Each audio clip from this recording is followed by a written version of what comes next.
seeing that a lot of very powerful brand people keep reading it. I don't know, 85, 90% opening rate. And then don't even reply on my email if they would like to support me. You and guys I'm gotta like, fucking reply. At least you can say I don't have the money. I'm like, I can deal with that. Yeah. Like, I understand that, but yeah. So it's hard. It feels like, but I think it always does in the industry. It feels like you're trying to collect money. I approve waterboarding. They're talking about wakeboarding. The thing about wakeboarding, every trick is an invert. Backside. Air railing. A new dimension. All right, we are back. Another episode of the Grab Matters podcast. Today we welcome on a very special guest, Momo Dudzinski. Did I say that right? Yeah. All right. How you doing? Good. Good to have you on. Yeah, good to be here. Thank you for having me at your lovely spot for, a month that you're staying here? Ish? Yeah. What have you been up to? In August, I'm in Munich, yeah. That's it. After a summer full of wakeboard events. Yeah?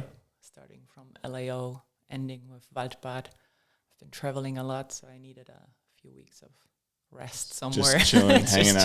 Surfing a little bit, yeah? Surfing a little bit. Okay, I kind of want to, before we even get into wakeboarding stuff, like I want to hear about the German, especially Munich wakeboard scene. Like not wakeboard, surf scene. Surf scene. I know the wakeboard scene, but. Yeah. So what they say about Munich, it's the California of Germany. Yeah. I don't know. That's what they say, yeah, because they have a lot of waves here, like starting with the Eisbach, the river wave, a very famous one. Yeah. I think also the first river wave ever surfed. And yeah, they have two other smaller river waves. Then they have an artificial rapid wave, and now the surf pool as well, European biggest. Where's the surf pool? Close to the airport. Okay. Yeah. And you surf that too? Yeah. I try to only go like once a week because it's very expensive, but it's a lot of fun. So yeah. What's the? Because I've seen the river wave. I think the one that you're talking about, the first one. What's the vibe there? Like, how busy is it? Because when I've seen videos, it seems like it's pretty busy. It is busy. Yeah. I think surfing is still growing, and a lot of people in Munich love to surf in it.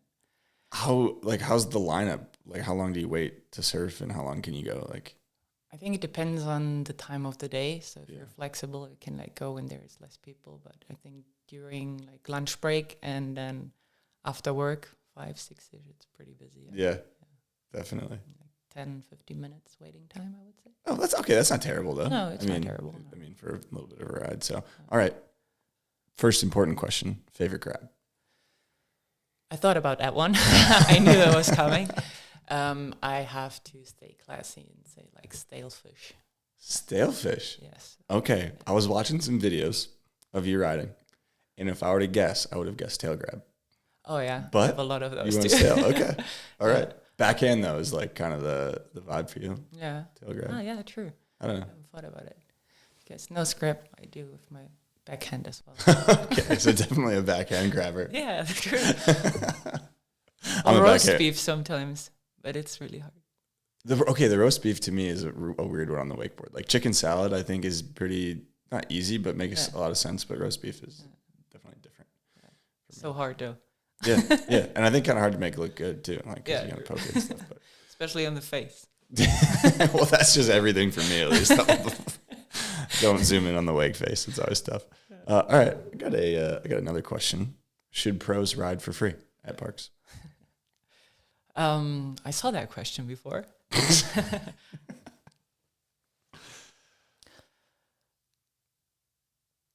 No, they shouldn't ride for free, but they should be able to pay for it. What do you mean by that?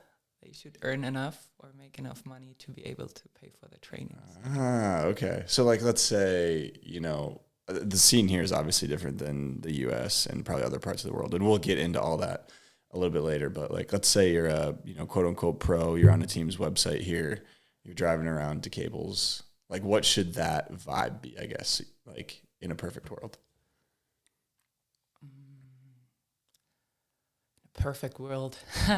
Okay, I think that if wake parks and pros talk to each other, they can find a cool deal that works for both of them. I don't know if it's necessarily content or just like talks, but still, I don't really know. What do you do? I mean, or I guess what did you do back, let's say 6-7 years ago? Like if you're driving around the country, you message a park and say, hey, I'm coming into town, want to film. Can I ride for free? Like I'm just very curious on it. I've never asked for free tickets. Yeah. I never did that. So Feels weird. I just went to a park, and I always, because I used to work for Sesitec and I knew a lot of park owners, I always said hi to them and talked to them a little bit. Yeah. And if they like gave me a ticket between talking to them and me walking to the ticket place, like tickets shop, I appreciated it. And if not, I just bought a ticket. Yeah. Yeah, that seems to me, at least as like an American, the most like easy way to do it. It's like I'm not asking for a ticket at all, but if you want to give, like, that's totally cool too. But I totally understand paying. Like it's a business. Then you make money. True. Like, there's nothing wrong with that. And then if you're a pro and expecting anything, you should like tell the park in advance that you're coming. Yeah. I think so. Yeah. Yeah. If you want to film or if you want to do, I don't know, anything, you should let them know that you're on the way there and not be like, hey, here I am. Hey, I'm here. Where's my ticket? Where's my ticket? But I also think like saying hi and bye is such a important part in such a small culture that we have. Like, especially if you're a pro and the wake park owner, so the staff knows you. You should just like always say that you're coming and say, hi, I'm here. And then you say bye when you leave and not just like disappear. Yeah, 100%. That's like the cool part about being like a pro, I guess, is like people, for the most part, want to see you. Like they think you're cool, right? Say hi, say bye, be someone that's nice to be around. Yeah. Pretty easy, I think. All right, let's get into, before we get into a lot of other stuff, let's get into kind of the early days, because you're from Germany, right? I'm from Germany. So where at, and kind of run through the early days pre-wakeboarding of Momo. I'm from the very south of Germany, Lake of Constance, close to Switzerland and Austria. So before wakeboarding, or also during wakeboarding, I was a snowboarder. Yeah. Started early, from skiing to snowboarding and then park riding a lot. Yeah. Okay. And then, that was pretty much everything I did when I was young, snowboarding. Yeah. I feel like a lot of wakeboarders, at least, I mean, maybe in the South, I feel like, because I'm thinking of like Felix and a lot of other people, they get doing both. Snowboarding usually, I feel like, starts first. Yeah. Just because it's a bigger, more well-known sport, and it's, a lot of parents get kids into it. So, all right, let's talk first time wakeboarding. I remember that day. I think everyone does. You do? Okay. First time wakeboarding. My snowboard friends called me and told me, hey, we're going wakeboarding, you should come. And I was like, yeah, but what was wakeboarding? And he's like, yeah, it's the same like snowboarding, just on water. I was like, okay, let's go. So we went to the cable. I was pulling off. And it took them like, I don't know, like 10 seconds, and everyone disappeared. And I was standing there in the shop being like, okay, so what do I do? Who do I ask? What do I need they to disappeared. do? Yeah, they just like changed and went on the water. And I was standing there. I'm like, okay, so what is happening here? They were just like riding already. And then there was Ellie Fuchs. I don't know if you remember her. Fuchs. Yeah. Okay. She built up the Republic Wake Park, I think a few years later. One of the first German wakeboarders I knew, like good ones. Okay. And she was working there, and she was like, yeah, no worries. You get the board, you get your stuff. And then she helped me a lot. Yeah, I do remember that. But you didn't know her at all before that? No. She was just some random person that came up and helped? Just random person, yeah. Okay. Working there, just trying to get girls into wakeboarding. Friends didn't help you out at all? Friends ditched you? No, I just went on the water, yeah. But it's okay. That's how you learn, you know? That's true. Riding with guys is how you learn, yeah. Yeah, okay. Well, and we'll get into that a little bit too. Okay, first time wakeboarding went well? Like, did you get around? Like, how'd it go? I think first start I fall to the front, second to the back, and third time I just went. Okay. Something like that. Like, and then it's a huge, like a very long cable. And so I walked back from one of the corners a few times. I do remember that. Yeah. Yeah. Classic. Typical. Yeah. But I mean, you got around. That's, I feel like pretty good for the first time. Pretty fast, yeah. And you didn't go with skis first. It was straight to the wakeboard. Straight to the wakeboard. Because you had snowboard. I wouldn't recommend, but yeah, I did. Yeah. Okay, so let's walk through kind of the progression. Like, what made you keep coming back and like fall in love with wakeboarding? I think what I like the most is that you could snowboard in winter and wakeboard in summer, especially in the south of Germany. Yeah. So you had like something to do all year round, and especially like the rail riding that just started back in the days in wakeboarding. I think we had one old slider and one half of a fun box back then. But yeah, that's how it started. And I just loved trail riding and snowboarding, and then I could do it in summer on wakeboard. Yeah. Yeah. Okay. I mean, that seems like for the people that do both, that's like the typical. You're looking for something to do in the summer. Yeah. And wakeboarding, even though there wasn't rails really back then, like rail riding wasn't really a thing back then. I feel like until maybe Unit came along or some other manufacturers came along. But what was the wakeboard scene like? Like, did you start doing contests? Like, were there a lot of girls you were riding with? Like, what was it like back then? I just remember, as you said, there was no rail riding. I remember that we were spinning on the rails. It was Classic. so thin, and you didn't like 1080s and like 12 and just spin on that thing. And now I will be scared to do it to catch an edge and fall. But yeah, back in the days, that's how we did rail riding. Yeah, Yeah. a lot of seaching, pre-spinning. Yeah, that was. I mean, yeah, that's kind of the progression of a board sport, you know. True. So, what was the scene like back then? I mean, the women's scene, the contest scene. Like, were you into that early on, or? I actually haven't been riding with girls at all at the beginning. Okay. There was not many girls in Pfullendorf. That's like close to where my parents live. Then later I moved to Allgäu, and then there were no girls either. Really? So back in the days, I feel like there was like one good girl at every cable. Yeah. But we didn't really meet. I haven't had the chance to meet somewhere. So it was always like guys and like one girl riding at the cables. For example, I haven't met Anne for such a long time. Really? And now we're like best friends. And then we didn't had the chance to meet because she was riding somewhere else and I was riding somewhere else and only riding with guys. So yeah. Interesting. I'm curious on like the progression of women's riding, and we'll get into maybe like the women's side of things specifically, but like over the past, I don't know, say 20 years, how has the women's side of the sport, specifically in Germany, maybe Europe, like changed? Like you said, there was one, you know, good women's rider that probably had their own setup that would come often, and then maybe some girls trying it here and there. But now it's definitely progressed, I think, in terms of participation. So much, yeah. And also like there's so many young girls who are very good riders and very passionate about like the real wakeboarding, not the fun wakeboarding, but really like getting better, learning tricks. Yeah. Back in the days, I know there were German riders before I started wakeboarding. I don't really know them. Like Eva Koch is someone a lot of people mention, but I haven't met her, but I know she was an idol. But when I started, there was not many German riders. Not a lot of people to look up to or especially get influenced by. So I guess why do you think it's grown? I mean, wow, that's a good question, huh? Yeah. Why did it grow? Because with women in board sports, I feel like it could very easily just stagnate and like become like just stay what it was. You know, like were there events going on or like because you were in the scene for like basically this whole growth. I feel like. So True, yeah. What did you see? I think it's a lot about the video parts. Yeah. Changed it. Yeah. I'm not sure if it's competitions only. I mean, if you look at Langenfeld, they have a growth of riders, like all riders, and there's a lot of girls riding, a solid crew, like a really girl gang wakeboarding there. So that might also be the event, but in general, I think it's the videos, Okay. And Sina, of course.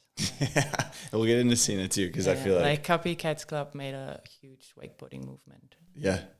And I feel 100%. like people talk about Copycats Club, but I don't think maybe enough, at least in America from what I hear, because it seems like here it had such an impact. Like yesterday I was riding at Aschheim, and there was, I think, like 2 girls that had Copycats Club shirts on. And it's like just so sick to see the real there was a movement, like a really big movement, Yeah.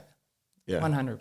And I think we don't talk about it too much, Yeah, and I think what you said about like getting into like the real wakeboarding, where it becomes, I guess I don't know the word, like a sport, a hobby, whatever, where it's something that you're actually progressing at. You're going multiple times a week. You're trying to get better. You're falling, like rather than just kind of taking laps. There's like a big difference between those two things, I think. True, yeah. And probably Copycats Club helped a lot with that.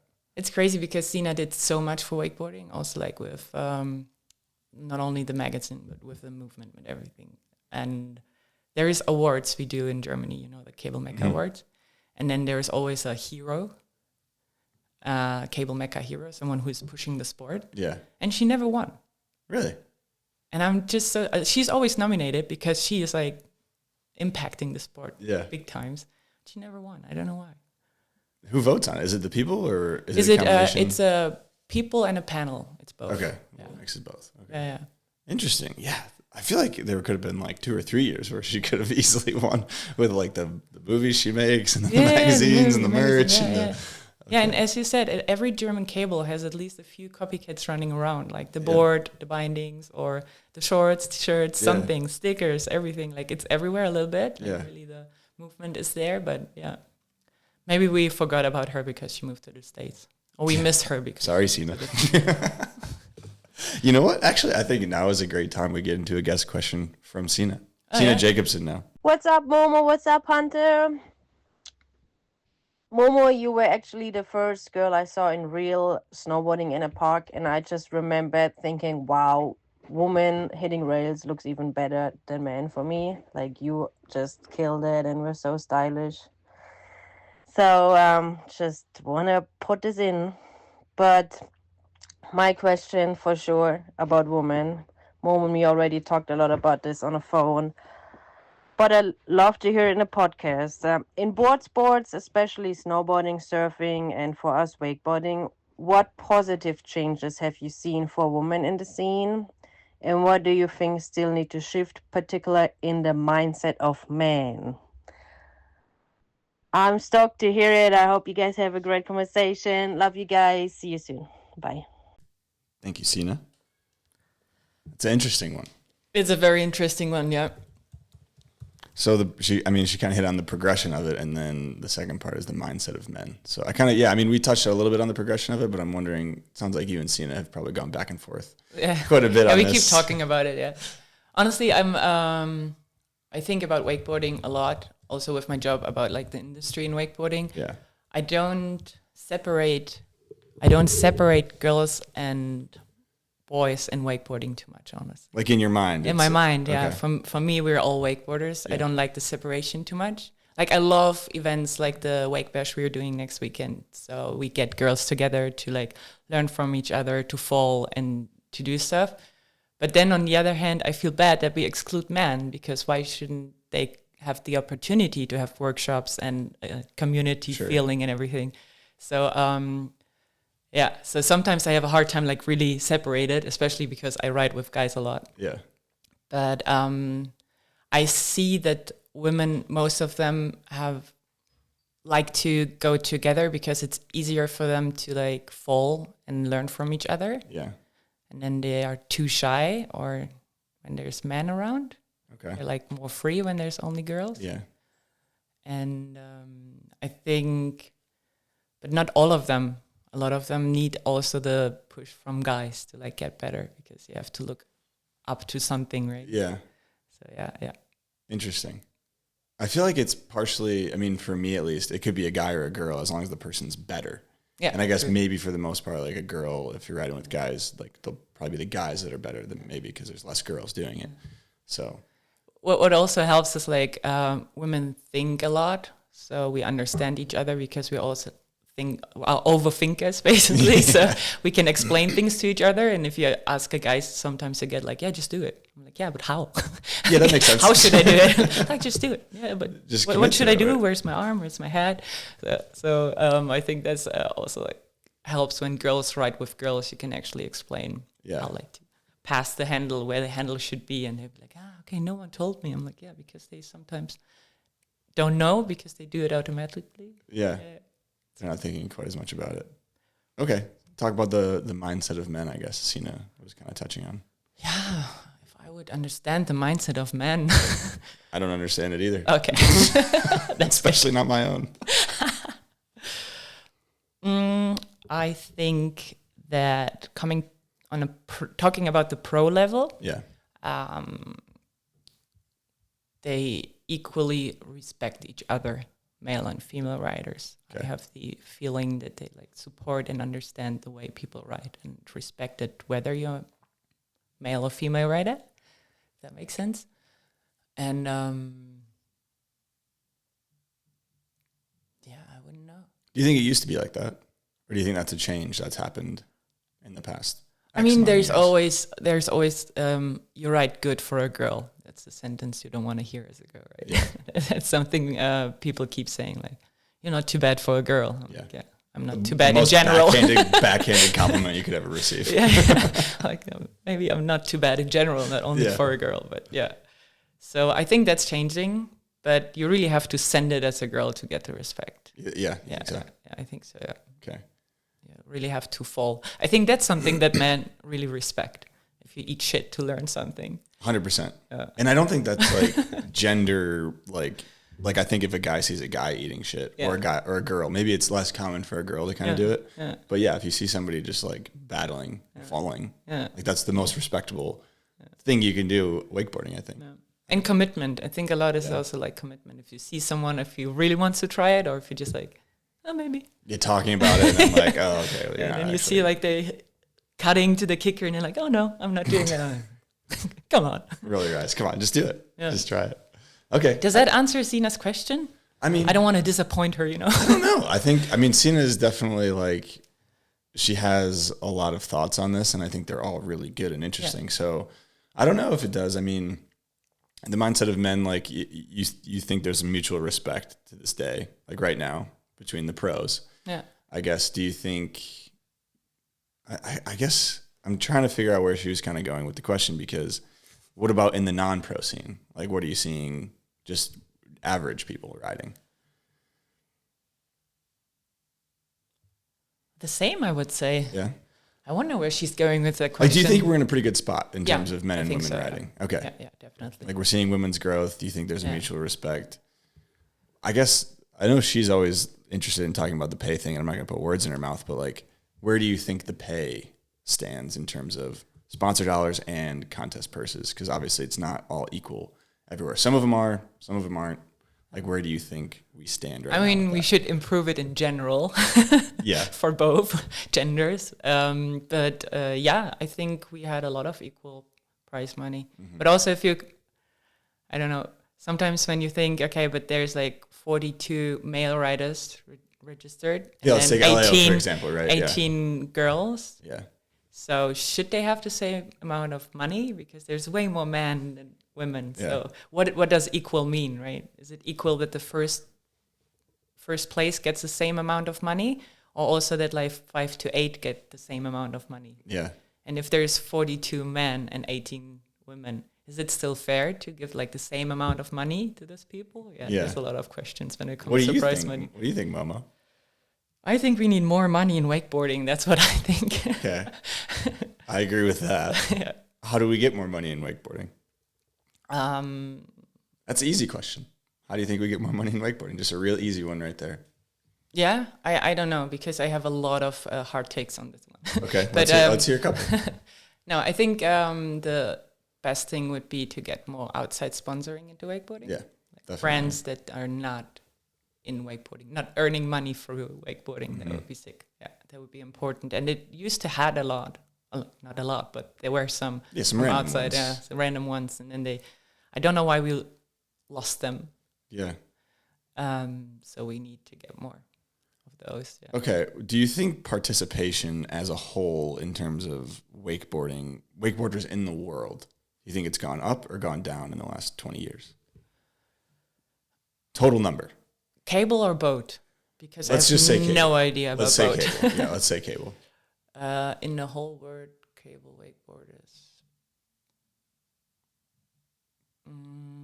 I think up when it comes to athletes, like doing it as a sport. Seriously? Yeah, like seriously.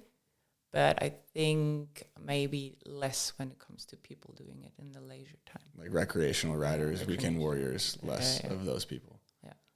That's interesting to think about, because I think you want a really, really big population of recreational riders. I mean, yeah, you want the guys doing it seriously too, but it's, if you're a sponsor on the outside looking in, what do you think they see value in? Like a non-wakeboarding related sponsor. I think wakeboarding is cool. Yeah. Like, it looks fun. Like, you can watch it even if you don't know it. And I think events like Munich Mash really show that people like to watch wakeboarding because it looks cool. Yeah. I think it is still very hard to understand for outsiders what we're actually doing, because there's so many different disciplines that people do. from boat to cable, from rail to air tricks, and then winching, and then Yeah. it's hard for outside sponsors to understand the sport because we don't understand it ourselves. Ooh, that's a good one-liner. I love that one. And I think you're spot on. Yeah. And I think, okay, let's talk about Munich Mash, because women weren't in Munich Mash since the inception of it.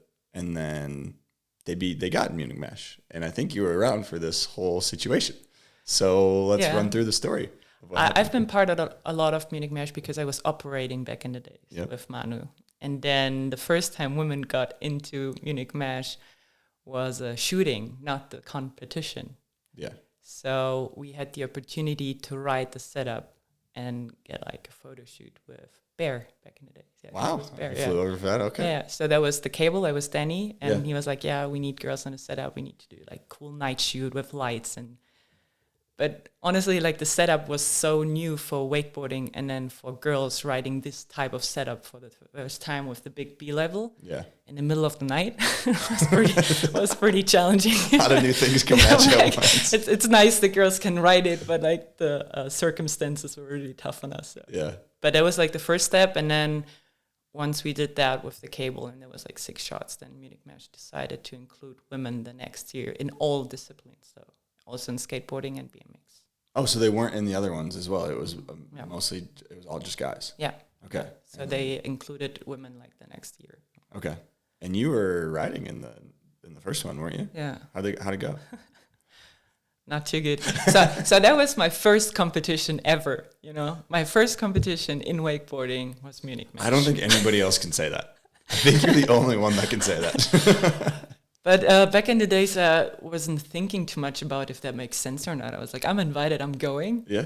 But no contest experience whatsoever. Like no idea of how to like build a run and how to like train properly to compete.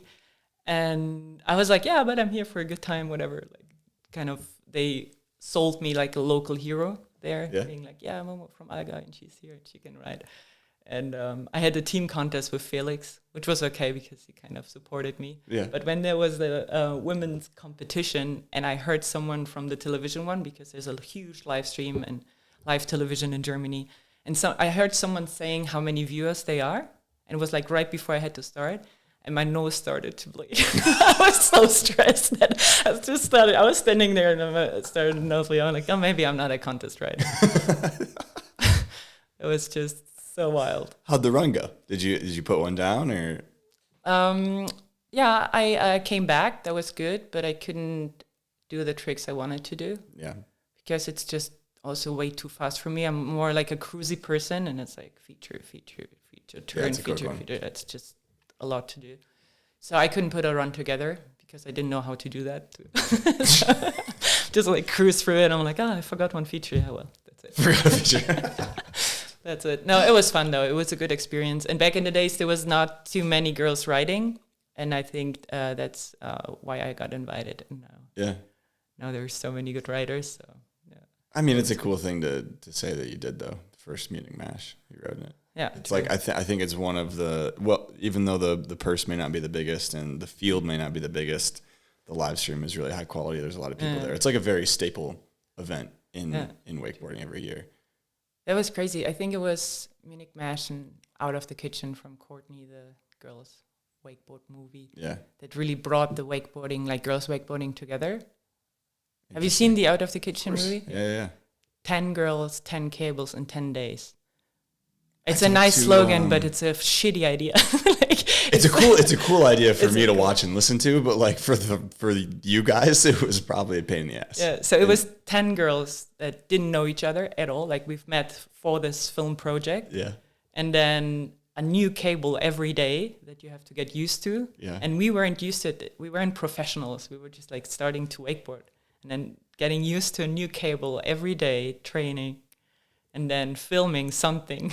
Yeah. It was intense. No, it was cool. It was a good time. And I think that's what brought us girls together. So we had like contacts all around the world because it was like from Australia, from Europe, from Russia. So we had like this connection, and it's still like, I'm still good friends with Mary from France, with Anne, and that's like how we met each other. Okay. So you think the movie, the project Out of the Kitchen, I mean, I'm sure a lot of girls watched it and probably still watch it to get inspired and motivated and all that stuff. But you think the bigger impact was you guys all meeting. Yeah. And having that definitely. like network immediately of like having everybody together. Yeah, I think maybe both. Okay.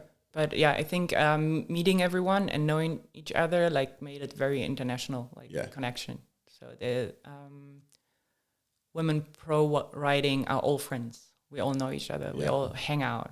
We text. We are not only Instagram friends. We have Instagram groups that'll be like, hey, who's going to this comp? And there's just such a big connection. And I think it happened to 17 to 18, like with Out of the Kitchen and Munich Mash.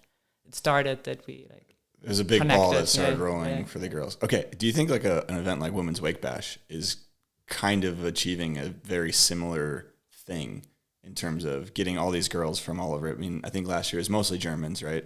Yep. And this year it's... And Katinka. Okay. One from the The Germans and Katinka. Yeah. And this luckily she understands a little bit of German because otherwise it must have been a pain. Oh, you guys are probably all speaking German, huh? Yeah. Okay. But this year, is it maybe a little bit more from other places like France and other countries? Yeah. So do you think it's kind of achieving a similar goal, though, of community and connection? Community connection, getting the girls from all over to come together, meet each other in person, maybe not at a contest where it's a little bit more relaxed, you can hang out. Yeah, and just having meeting girls that ride the same level as you do, because not always have those levels at your cable, only guys. Yeah, that's true. Yeah, I mean, even for guys, I feel like it's probably way more common to have guys at your level, but there's cables that I'll go to, and it's like there's only maybe 1, 2, 3 guys that take it seriously. You know? True. And it's like if you don't get along with 1 or 2 of those guys, then it's like I'm basically on my own out here, you know. True. So all right, let's. I want to talk about Sesitec because you worked at Sesitec for a few years, correctly? Yeah, I think 7. 7. Yeah. Okay, that was a lot longer than I thought. So I'm curious on just how you started working there, what you started doing, that whole thing. Yeah. So I went to Allgäu for studying, like to university. Yeah. I studied tourism management. And I knew Nico, Felix, and Manu back then from snowboarding, not from wakeboarding. But I just started kind of like going wakeboarding once in a while. So I went to Allgäu because they have the mountains and the cable. So it's very close, both of it. And when I started university, I realized that I would need an internship and also like some place to work next to finance my lifestyle. So I just asked Nico, basically. Yeah. I talked to Nico. I was like, hey, do you guys take interns? And then they were like, yeah, sure, why not? And then I started my internship and stayed there forever. 7 years. Long time. Yeah. So it was a good time because I started in 2012. Okay. I think, 2012 or 11, 12, I think.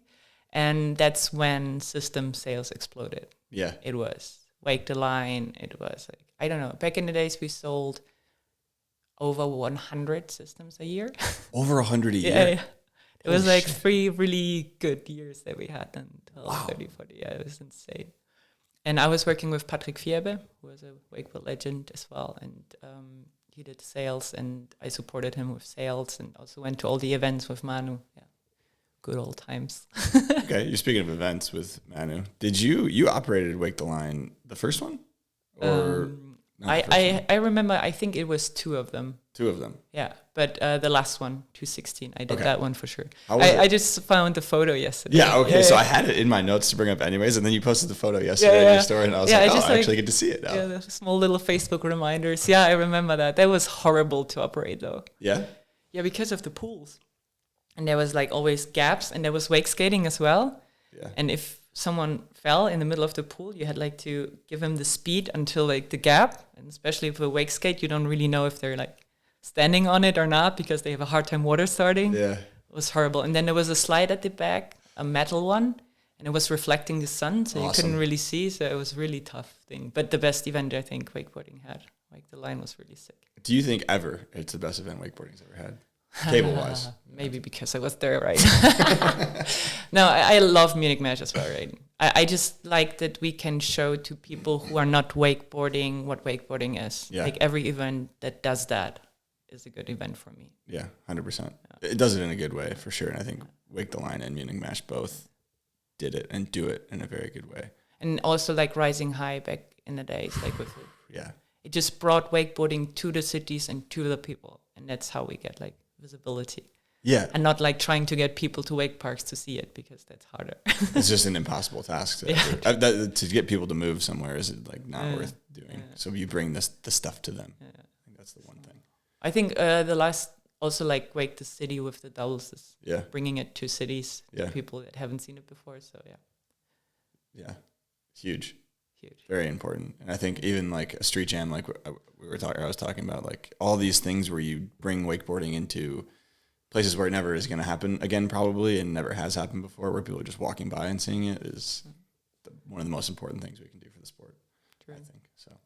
All right, Sesitec though. So what did you do there over the next few years? Are you selling the systems? Like what are you doing with Sesitec? Yeah, I worked in sales marketing with Patrick. So I was basically selling systems and also helping with full-size cable projects, just like helping people who contacted us to build wake parks. That's what I did. Yeah. Okay. So we talked about it yesterday. Also like all the reports on fish and birds, and I don't know the official English names for it. All the documentation, what you need to build it. Also helping facilitate the creation of the cables. To plan it. Yeah. It's still a big task. I talked to Anne from Wake Park sometimes, and they say it's just such a big consultant part as well in building wake parks. You cannot only sell a wake park and be like, okay, take it. You have to support everything, like every step of the process. And well, it's such a unique business, right? Especially because you're dealing with water, and I feel like once you bring in water, then it's like, especially over here, like you guys were saying, the birds and the fish and stuff, everybody's concerned about that. So, and also concepts. I mean, not every cable concept works everywhere. You have to think about, okay, what are the people that are living close to the cable? What can I offer? And like, especially all the cables close to the shore, you can always let people ride on surfboards, like just think about who your target groups are. And most of the people that are planning on building a wake park need a lot of support. They definitely do. I mean, it's such, like we were saying, it's such a unique business, and there's so many things to take into account, because a business that's in like middle America with no water nearby is totally different than like one by the coast that has surfing, and like it's totally a different thing. So Sesitec or Rixon, what do you think made a better cable back in the day? There was like a whole war going on, right? Oh yeah. I'm fully aware. Yeah, fully aware. That's why I asked the question. Yeah, I know. I talked to Dominic Gius recently, I think it was at 313 a few years back, about that situation. And he said how hard it was on him also. Yeah. Like fighting, really deeply fighting. And I'm so happy that we don't do that anymore. So I wouldn't like to start it now. That's totally fair. I think they both. I'm just happy we don't have that anymore. Yeah, it was definitely a whole thing going on. So it's good that it was insane. It was really wild. When it was, I don't know, when I think back at it, we were children, like teenagers fighting for coolness and. And it's like the end goal is, what's our end goal? To get more people wakeboarding, to get more cables built. We can't. It's too small to get distracted with all the little shit going on, I feel like. So I mean, for me now, it changed a lot, because I would like my main goal with Inside Wake that we have from is like to bring people together and have the exchange and respect everyone for what they are doing for the sport and for the industry.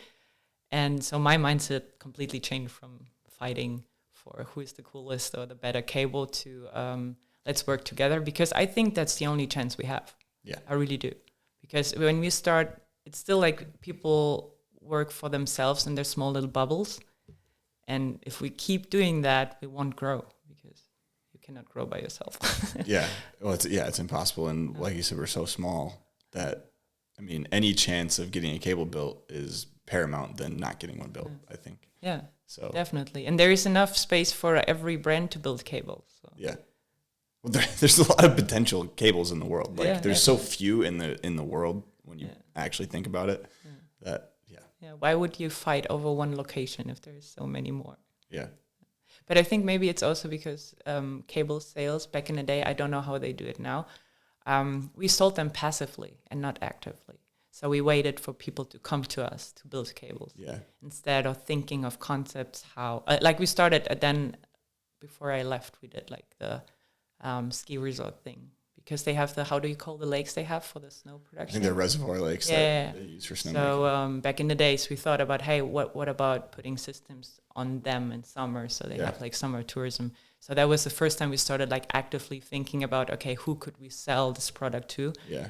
Other than that, we just waited for them to come to us because they wanted to build one. Interesting. So, yeah. That's why you fight over projects then, because they ask, of course, all the manufacturers to get like the best quote or the best consultancy or whatever to decide which. I mean, we would do the same, right? You just like check every option you have, and then you decide what is the best fit for you. Yeah. But and then you start fighting over projects instead of going and getting more projects. Yeah. Yeah. Okay, so I guess I kind of want to talk about America. I feel like, because I've talked to some American park owners, and in a sense, they feel like maybe not America was ignored, but America is like this land of, there's not that many cables. There's a lot of people. Like, you could maybe see it as a big potential growth opportunity if you're, a cable manufacturer, of like, oh, well, there's like maybe a lot of potential here to sell a lot of cables, build a lot of cables, get people into the sport. Why do you think maybe I'm wrong, but why do you think there hasn't been a big push from any of the manufacturers to try and go and create a bunch of locations in America? Or was there and I don't know about it? I mean, there was a Sesitec year in US, I remember. There were like a few cables built in the States. I don't know, for Europeans, it seems like the US market was very interested in boat for a long time. Yeah. Not really, that's fair. Not really ready to do cable wakeboarding as a sport. But yeah, I kept talking about the US market this year also with Chris from Wakesys and everyone, with Pat Panakos. I have a good talk, and it's hard for me as another American to understand why cable parks do not work in the States, because I see how German wake parks work, or Europeans, or how like Asian wake parks, like what their concept is. So I couldn't know why the US market doesn't work so good. You recently went there to America. Yeah. I went to see Chris in South Carolina, Charleston, and then we went to Southtown and to Elevated. Yeah. So I guess, now's a better time than any to talk about it, because I want to compare the USA versus European scenes. And had you been to America before? Yeah. Had you been with the mindset of kind of like looking at, I guess you probably always have had this mindset of just thinking about cables business, the operation wise. What did you learn this trip versus what you maybe had learned in the past about USA specifically? When it comes to wake parks? Yeah.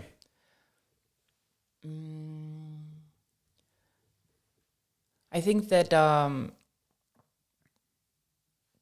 European wake parks are the ones that I know very well. They have a very business-oriented concept. Like, they really think about how this wake park could run as a company. Like, what products we have to offer, how we get more people into the wake park. And then, of course, they also focus on the sport, but not as their first thought. Yeah. So this is something that develops. Not all of German wake parks are like that, but I think the most successful ones are, yeah. And then some people just put a cable somewhere and then expect people to come and ride instead of like selling the product.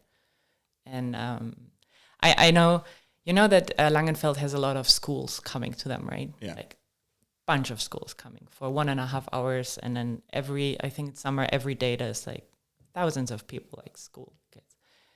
And then I often hear people saying, yeah, but you couldn't do it here because the schools won't allow it.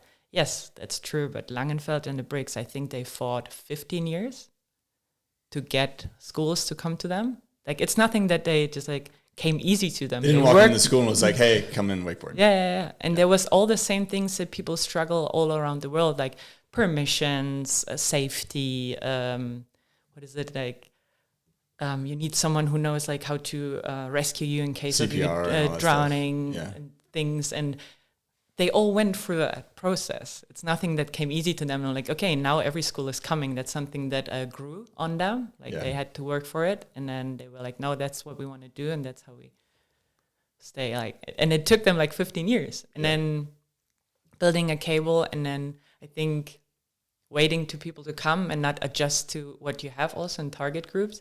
I did this system in Davos for one season. Did you know that, in Switzerland?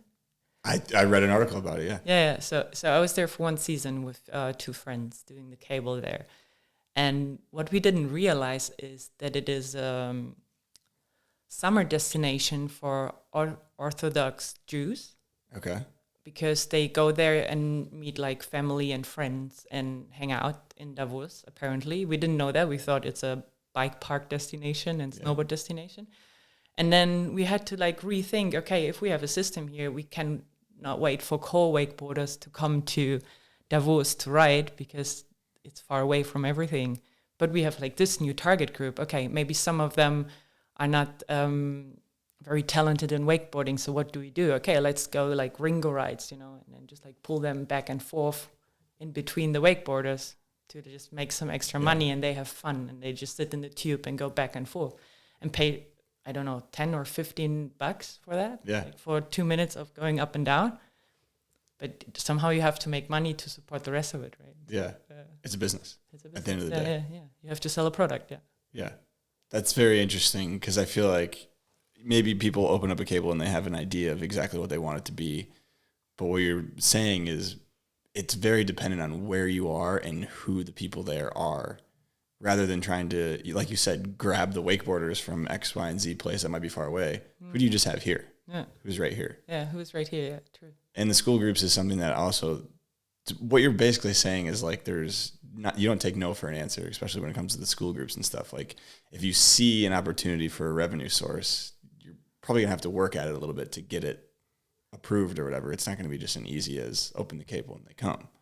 So what else jumped out to you about the U.S. cable scene I guess in general over the years? It doesn't have to be this past trip you went to, but is there anything interesting that you were comparing it to the European scene or even Asian scene that jumped out? I really like the summer camp idea for the US cables. Yeah. I think it is the most important thing to get kids into the sport. And nowadays when kids like video games and stay indoors and like rather watch someone playing a video game than like going out. Yeah, it's crazy. Go out and actually do something. I feel like the summer camps are really important for wakeboarding and a really cool concept for American wake parks. Yeah. Big fan. Seeing also like, I think Southtown was like, no, both Elevated had one too. Yeah. And not only wakeboarding, but like this, having lunch together and then play, I don't know, soccer or volleyball and then ride again, and just a good atmosphere to bring wakeboarding to the young generation. Yeah. Get the kids together, and like, I guess to me, the wakeboarding is cool enough on its own that maybe you don't need to focus so heavily on like, all right, you need to wakeboard today. Like we need to get you doing this, that, or the other. It's like, just get the kids together, get the kids here having fun. The parents will pay, and they'll eventually kind of go towards the wakeboarding thing. And maybe they won't, maybe they don't like the wakeboarding thing, but they're still paying to be there, and their parents still are paying to be there, and they're doing something. Yeah, definitely. And also this pushing into wakeboarding is with kids. I think you cannot really push kids anywhere. Yeah. Because you can, but then they lose. They're going to hate it. Yeah. Probably. They're going to hate it, yeah. That's why I like the waterski thing a lot. Like. Okay, let's talk about it. Yeah. I haven't seen waterskis in the States, not once. Neither have I. They're very seldom do you see water skiing. But you have kneeboards, right? We do kneeboarding for sure. But I think that there's like different levels to control, and I think kneeboarding is like the lowest level of control, so I don't think you learn a whole lot. I mean, you learn how to go around the corners, the pole, the buoys a little bit, but skiing, I think it's a lot more you're using your legs to turn and stuff. So I guess, I dive a little bit deeper on the water skiing thing. Yeah. So in Langenfeld, you start on water skis, and if you know how to do like 2 or 3 laps in a row, you can go on a wakeboard, and you will have a way easier start on wakeboarding because you already know the balance thing and the buoys and the corners. And if you are not making it on water skis after, I don't know, 1.5 hours or 1 hour, the operator gives you a kneeboard so that you have like the stoke back, and then you can try water skiing after. So you have like always a good experience when you leave, so you can come back. Yeah, I think water skis, I've learned how to water ski in Langenfeld, which was like after 10 years of wakeboarding already. So I was wakeboarding for 10 years and then learned how to water ski. But I really do believe in their idea of starting on skis, especially for kids. And just, I mean, sometimes there's always a snowboarder, skater coming, being like, hey, can I start with a wakeboard directly? I'm like, yeah, you sure can. But if you do like water ski for 1 or 2 laps, you will have like walk less, swim less and walk less. So, and you'll figure out the corners a lot easier. I think the corners is a big one and the start's a big one. So why do you think the U.S. hasn't adopted the water skiing thing? Not only the U.S. I haven't seen Is it water other markets skis in Lithuania either. Okay. Why do you think that is? I think because it's very core sports oriented and not leisure oriented. Okay. If you really, I think the cables in the States and also the ones in Lithuania really are focused on wakeboarding as a sport. Yeah. And German cables are 70, 80%, maybe sometimes 90, just like a leisure facility for people to go there once a year to have like a blast. And the rest is sport. Interesting. So as a business model, what do you think is a more sustainable business model? I guess you need both. Yeah. Kind of. Like, would be nice to have both, but it depends on where you are. Yeah. Yeah. When I was very young working for Sesitec, I got offered to buy a cable in Croatia, on Pak Island. It's a 5-tower Sesitec cable. Okay. Like, it's a bay, but it's the ocean, like very wavy. So I drove there together with a friend, and we checked out the cable. And it is like a party island, like a very, not only people after graduating, but like they just drink all day, party all day. And the cable is like some Russian dudes doing railies, and their girls in tanga, topless, are taking videos of them. And I was like, that works as a concept for this location, but this is not a wake park that I would like to run, like has nothing to do with the sport, even though they had the good cable and good features. No one is wakeboarding there because all they have is like the party tourists. And I'm like, that's a good concept for this region, but this is nothing that I would like to do, It has nothing to do with wakeboarding for me. Interesting. Yeah. Okay. So I feel like very few wake parks though would operate well just focusing on the sport of wakeboarding. You'd have to be in a very specific location, I think, where you have people that are already very interested in board sports, are almost very talented already in board sports, and can pick it up and take it seriously. That's like a very small percentage chance of that happening, I think. It's interesting to me that. I wonder if there is a cable that works on core riders. I don't think so. Just the volume. I don't know if you could ever have enough volume of core riders in one area to do that. I mean, that'd be like a ski resort only operating with professional or like high level skiers and snowboarders. Like we all know it's over 90% basically people that don't really know what they're doing, or they're on holiday just because they think skiing is cool and they do a couple laps. Like it's not. It's so hard though that we don't have any founded statistics on how many wakeboarders there are, Like you can count boards, but then the brands don't really talk to each other how much boards they sell. And then you could talk to cables, how many tickets they sell, but then would they really openly give up let us know how many tickets they sell, the true number on ticket sales or customers? Because now with all the systems, you have like customer like accounts, so you can say, okay, I think it was 80% of wake park customers do not come back, like only visit a wake park once. Yeah. Is that the number? 70 or 80, I think. It's high. And then it would be interesting what the other percent is, how old they are, The people that do come back. Yeah. Yeah. I think we try to sell a sport that we don't know what we have. Like we have no how do you call it? Like no foundation on what we're working. That's so interesting. We don't know the market. We don't know who's wakeboarding. Yeah. We don't know what we have. We're like, maybe. We don't know if it's 45-year-olds that is the highest percentage demographic that's coming back, 45-year-old men, or if it's 16-year-old kids. That's such a good point. And not how many they are and how often they buy a board. Yeah. I don't know if maybe some brands have some, but then it's not like the market, but like their market. Yeah. Yeah. Someone should do a market research. Okay. How would we achieve that though? Like what would be the goal? Because I know there's been attempts to get a lot of people from the industry into one place at one time. But attempts made by you as well. Like why, what do you think it's going to take for that to happen? And why do you think it hasn't? Because it's important. if I would know what it would take, You do it. we would have made it back in the days. When was it? 2 years ago when we Yeah. tried to get the industry together. Yeah. There's so many things we have to work on, and I think we could only do it if we do it together. But there's a lot of convincing that needs to be done. And after a while, it's just very tiring. If you keep explaining to people why they should cooperate instead of doing their own thing. Yeah. So it's a lot of people understand, I think. And when we planned Future of Wake, Danny and me, we had a lot of good confirmations, like good people that were willing to come to exchange and to work on it. Yeah.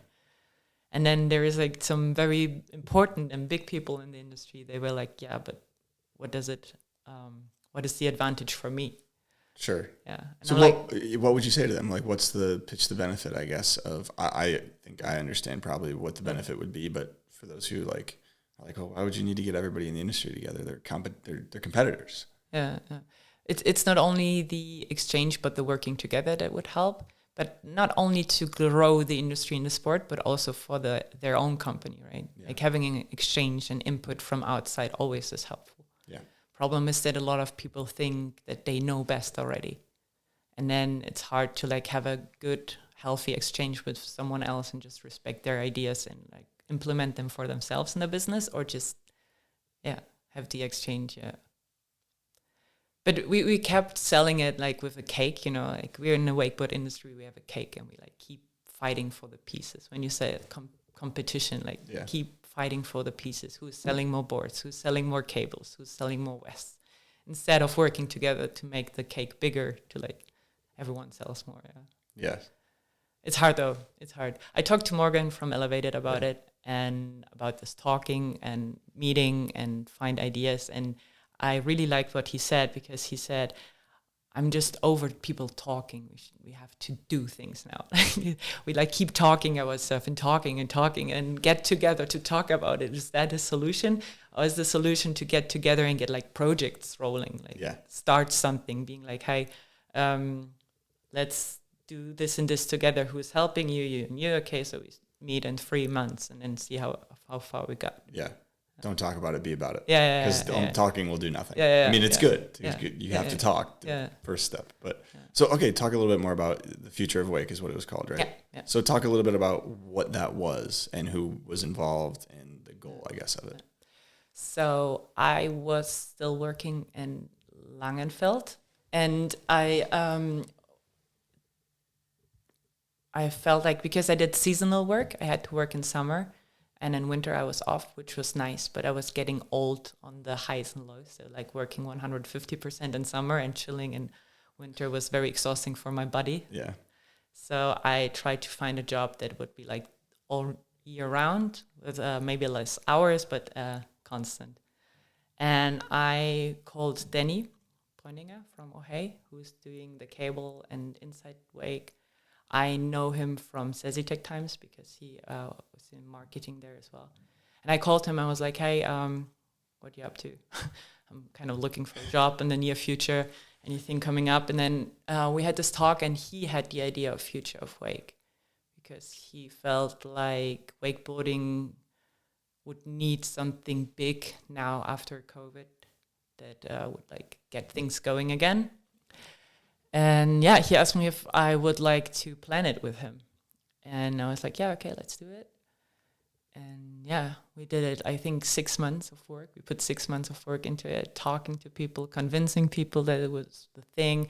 We also thought we should go away from cables and from like Langenfeld or the classics. And we decided to go to Barcelona to be somewhere different. There's a cable too. There's this very creative atmosphere. Maybe that was a mistake as well, because people were like, yeah, but why should we go to Barcelona for that? Sure. But like Surf Expo wouldn't bring the same ideas. And the agency Ohio is working with the Barcamp format. I don't know if you know it. So if you have for other businesses like construction businesses and just business events where you have a group of people and then one gets up and be like, hey, I would like to talk about sustainability in woodwork. Who would like to come with me in a session? And then, I don't know, 10 people raise their hands, and then they break out in this breakout sessions, and then there's 10 or something, and then they get back and there's another session, and this is how the exchange work. Interesting. And that's what we were planning for Futures Wake as well. Like we not a panel talking and everyone is listening, but like addressing topics, being like, okay, let's talk about how we have one cable wakeboard tour worldwide to core one champion. Who wants to talk about it? Yeah. And then there is like maybe a manufacturer of the cable, maybe one from the features, maybe 2-3 athletes, and maybe 2 wake park owners sitting together and discuss the idea. And then, that's what we were planning on doing. Okay. So not a rigid format, more of like a free form. That way, theoretically, year after year, it's not like we're talking about something that's outdated. Like we don't need to talk about this anymore. It's very free form. Yeah, and it's not that we wanted to tell the industry how to grow the sport now, but more like give them the platform to exchange and collaborate. Yeah. And for example, I always wondered, looking at Wake Duel at Lithuania, Langenfeld, and maybe another contest, why can it not be as serious? Why can they not sit together and be like, hey, listen, so you ride Langenfeld, you ride 3-on-3, and you ride whatever, I couldn't decide what the third one would be. Yeah. And then the winners go to Munich Mash. Okay. Wouldn't that make sense? It'd be cool. Yeah. Yeah. And then does it have to be a WSL like in surfing, like a whole website and stops and huge branding? And it could be, would be sick, would be very sexy to have it that way. Yeah.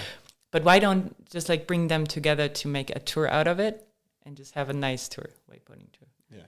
And things like that. We were hoping that things like that would like come out of this. Yeah. Yeah. I think they probably would if you did it. I mean, things like that and things you probably couldn't even think would come out of it because you get that many people in one area that, I mean, there's a lot of smart people and a lot of people with a lot of good ideas at all these different brands and all these different parks and athletes and all that stuff. But they're all disconnected. Their ideas here, ideas there, and they're not flushing them out together. I want to talk about the tour you just mentioned though, because we don't have like a unified cable tour at all. We've had small things here and there over the past decade that I've been around paying attention to it, but nothing super concrete that's like you said, a WSL or something. I guess 2-part question. 1, what do you think the sport of cable wakeboarding would benefit from having that? And 2, what do you think ideally it might look like? Are we on the hard takes already? Because my hard take from who was reading Inside Wake now is I feel like we need to be Olympic to grow. You feel that way? Yeah. Oh, I think wakeboarding should be Olympic to have the reach and also the visibility that we would need. Yeah. And there was a fun discussion on Instagram because people said like, yeah, but we want to winch and be core. I'm like, yeah, but look at snowboarding. There's still street snowboarding, but they have brands who pay them for doing it now. And somehow we have to get like the visibility to get the money in. And I'm not saying every pro wakeboarder has to be part of the Olympics. Sure. Because not every pro wakeboarder is part of the federation events. Yeah. But we need to get to Olympics. And as long as we don't have like one unified structure, we won't. And so many people think it's because we have the engine, because it's not, but it's... I used to think that. I don't think that anymore, but I used to. Yeah. I used to think that too. And then I found out it's not about that because the thing the athletes does is the sport. And the pool only helps them to do it, but doesn't like make it better or worse. It's not inconsistent. The pool is consistent. I think that is the big thing that I don't know where I read that from, but that's like true. It does have a motor and that's different, but I mean, I guess. It doesn't have an effect on the, how do you say that? Like the performance of the individual athlete. Performance. It doesn't change. have the effect. Yeah. So that's not the problem. And I was like, okay, what is it then? And then apparently it's really visibility and reach, right? Well, those are easy. I mean, not easy, but and the structure. Yeah. It's the structure because we don't have like, if you ask someone who's the best wakeboarder, okay, now we have the Stuckies, which make that pretty easy. But yes, but we'll continue. I'm just kidding. but there's like not one title who'd be like, this is the best one, and Olympic need that. Yeah. And then we had this 1 year 80 world champions because of all the categories. So you counted it up. Yeah, I counted it up. Thank you for counting it up because I've always wondered because there's over a lot of 80 world champions. over 80 world champions. I mean, that's a lot of people for such a small sport. Well, and specifically for the word world champion, I think there's only possibility for 2 in the world: a guys and a girls world champion. I don't know where the other 78 come from. Yeah, definitely. Yeah, and then there's like 2 in the open with 2 associations, like 2 federations, IWF and then all the other ages and everything. I mean, it's cool that you are like 14 and can be world champion in wakeboarding. I think that's a nice thing to write in your Instagram bio. Yeah. Yeah. Okay. So I guess do you like the path forward in terms of the Olympics thing? Because I haven't thought about it probably as much as you have the Olympics, but I think, I mean, you're stupid if you don't think it's be massively beneficial for wakeboarding in the terms of getting cable parks built and getting eyeballs on the sport and getting people wakeboarding. Like, it will accomplish those 3 things, no matter how it looks, even if it's a shitty, like 2017 IWWF contest run with a rainbow box and some air tricks and like a transfer. It will still achieve way more than any one of us can try to do. So I think it's massively important. But I guess, yeah, we're like, how does that path happen? How do we get there? Yeah, that's a good question. Like a unified cable tour, is that more important than maybe some of us realize or some of us think? Where we crown the one champion with this individual, not IWWF, not WWA. We truly have all of the world's best at all these events, and then we have a unanimous, everybody agrees, this is the best person. That would be so cool. Sick. That would be so sick. I think that I really have to say I really appreciate what both federation did and are doing for the sport, right? Like, both of them had a huge impact in the growth of wakeboarding so far. But if they don't start cooperating sooner or later, it will be hard. And I know that the IWWF has some kind of Olympics, how do you call that? I don't know the English word for it. Like, it's certified somehow. Okay. That this federation With the would be IOC or something. Yeah, would be a good structure to become Olympic one day. And then the WWA is more like wakeboarding oriented. Yeah. Because the IWWF keeps like pushing other disciplines as well and not cable wakeboarding so much. So yeah, it's hard to tell. We need to work together to have one structure to become Olympic. But whose responsibility it is and how to like change the structure, I couldn't tell you. Yeah, and how does even working together look like? Because it's on paper, IWWF and WWA are theoretically competitors. They're both 2 leagues or whatever you want to call associations, and they're both trying to get as many people to events as possible, trying to get as many eyeballs on it, trying to get as much money into it, and they're both trying to do this. Yeah. But they both can't do it. I don't think you can have 2 of this if you're trying to achieve the one goal of going to the Olympics, I think. And if you talk to people about it, there is some saying, so we need to make another association for cable wakeboarding. We're like, yeah, that's the solution. Just another one. Try another tour, try another association, another federation. That's the solution. Yeah. Yeah. I mean, I guess we can kind of, there is a rough blueprint, though, of skateboarding and snowboarding and even surfing of how they kind of got in. I think it's clear the Olympics have been looking for cool, unique, up-and-coming sports that catches people's eye and gets eyeballs on the sport, or on the Olympics specifically. I think that's kind of why they took skateboarding, snowboarding, and all these other board sports that are popular. But I think they're in the comment section, there was a couple of people saying that we don't need the Olympics. What would you say to, that response? I'm not sure if we need them. I just think that it would be very helpful for the visibility, and especially for like the mass of people. We have over 80, I think almost 90 cables in wakeboard in Germany.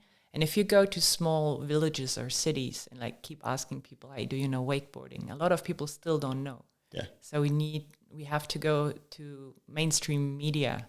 And I think the only way to mainstream media is becoming Olympic, unfortunately. Yeah. Very traditional way. And then I don't really support the way, for example, snowboarding looks at Olympia. I like the way it looks in street snowboarding on the park when I'm there. But it helps snowboarding a lot with visibility and with sponsoring. And I do understand that people want to keep the core vibes, But also a lot of people do not really think about the industry as I do from this perspective, because I've been on all different angles, from wake park angle, rider angle, and now looking from the outside trying to help it. Yeah. And we do need money. Like, we really do need money in the sport, not only for the athletes, also the brands, like everyone. It's not very healthy industry in the moment. And then I love talking to the kids in Langenfeld. They're being like, oh no, the cable is so busy today. We should have like a speed lane for season passes. And then Timo, I don't know if you've met Timo from Langenfeld, such a legend. And he turns to his son and be like, but who is paying your ticket? Yeah, who is paying your tickets when you want to ride? And then he starts thinking about it, and he's like, yeah, we couldn't have an open cable all day if we wouldn't have the people coming here to pay full price. You have to like understand that. And riders be like, yeah, but I want an empty cable and no one should be riding here. I know that it's the best for a rider, and I would love to have like a quiet sunset hour where there's no one but like two friends. Empty carrier in front of you, no wind. But someone has to finance everything, and then, yeah. I am not sure if people take that into account all the time. No, I think maybe it's very like a very simple thought of, I feel like you hear it from a lot of riders where it's like, yeah, I mean, that cable sucks. It's so busy. They have water skiers, this, that, or the other. It's like, okay, well, that cable is still in business and they're making money. And year after year, more people are getting exposed to wakeboarding and are wakeboarding because of this. Would it be ideal that there's a cable across the street that's just for the core riders because the sport's big enough now that we can have that? In 10, 20 years, if we're in the Olympics, maybe we can have stuff like that, like more cables like a Valdosta or something where it's like, this is for the riders. We don't necessarily need all the beginners because the sport's so big now that we have enough people, and like, we're just not even close to being there yet is the thing. Yeah. So the core thing I think is really funny and interesting you brought up, because in snowboarding and all these other sports, it's like, maybe it does take away a little bit of the core aspect because it's mainstream. But on the other side of the coin, it brings in a ton of money and it brings in a ton of eyeballs and participants, where now these guys who are doing the core thing can get more support because there are more people buying boards, watching these core guys because they got into it from the Olympics, dove in, and are now in the sport, where it's just so interesting to me to think about how I just don't see how it could be that negative being in the Olympics. I could see very small, nitpicky things we could see, but overall it's going to get the athletes that we like paid. And I want to see the riders get paid. I want to see them make money and do it for a living, So, I mean, is there anything else on the Olympics thing that like you want to talk about? Because I think it's very fascinating. I was just thinking about it. Depends on a little bit on if someone says, I don't want wakeboarding to become Olympic because I appreciate the sport as the core sport as it is. Yeah. And I would rather be on an empty cable right by myself. And I wouldn't like the sport to grow and get like exposed. I do respect that if that's an opinion, but I would wish, same as you, that not only the riders get paid properly, but also wake parks and all the brands would make money, but also like everyone else, like you, working in the industry. No one is getting rich in wakeboarding, like everyone is just like trying to survive on it and works with passion. And it would be nice that people at least would get paid properly. Yeah. We were talking about, not to talk about Olympics, but about daily salaries of commentators, of photographers, and all of that. When you compare that to other sports, what wakeboarding is getting, it's just ridiculous. It's pennies. It's pennies. It's pennies. There's so much passion involved, and it is okay. And I think if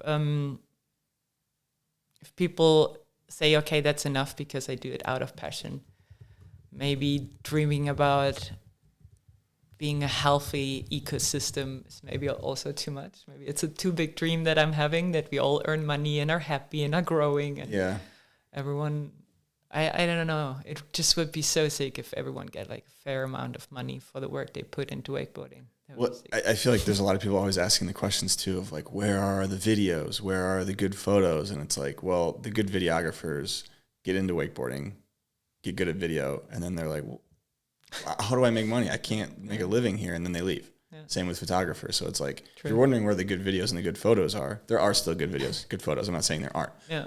But if you're wondering why there aren't more, it's because the industry isn't big enough to sustain these people to stay in it, and the brands don't see they don't make enough money where they're like, oh yeah, we can do a video project where we pay the riders, pay the filmers, and all that stuff, and do a proper premiere. We're not quite big enough to maybe do that yet. So yeah, it all comes from growth and building the base of the sport, which Olympics I think would help a lot with. I'm just wondering, because you're right about the videographers and photographers, but also like all the others, they do it because we talked about professional wakeboarders as athletes. Okay, what does it mean professional? Professional is that's your main source of income, right? Yeah. So many, or that you have your pro model. That's another definition of pro, right? Yeah. In skateboarding, I think. If you have a pro model, you're a pro. That's Yeah. So in wakeboarding, there's so many riders having a pro model, but not making a living out of wakeboarding. Yeah. And then also like when it comes to photographers like Chris Lehnert, you know him? Yeah, that's exactly what I thought. He's everywhere. Yeah. But he has to have a full-time job to feed himself and does photos just to support the sport for not a lot of money, just because he likes wakeboarding, he's passionate. He's a really good rider, did you know? No, I've never seen him ride. Every time I see him, he's running around shooting photos and then immediately like airdropping the photo to you. Like, dude, where are you? You're crazy. That's awesome. Yeah, he's definitely over average basics. Like he does kicker, rails, everything. Okay. Yeah, he's a very good rider. So he's passionate about wakeboarding. Yeah. And also like using his photos. If you only have to tag him. That's all you can, because no one can pay him. So he says, at least you can like tag me. And I'm like, that we need to change that. That's just, we cannot rely on people doing it out of love. Yeah. I mean, we can, but it's just frustrating. It's not a sustainable, long-term sustainable thing for sure.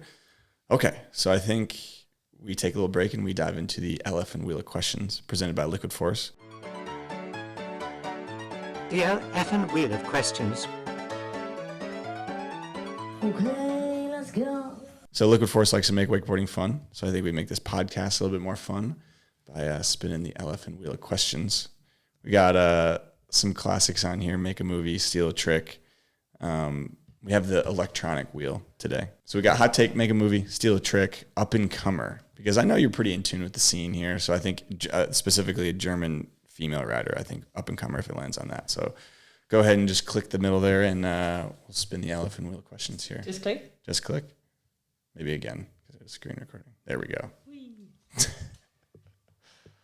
Gotta come back to the States and you can spin it for real. All right. Steal a trick. So this can be from anybody, but once you take it from them. They don't have it anymore. So you can pick any trick from any rider, and you can do it.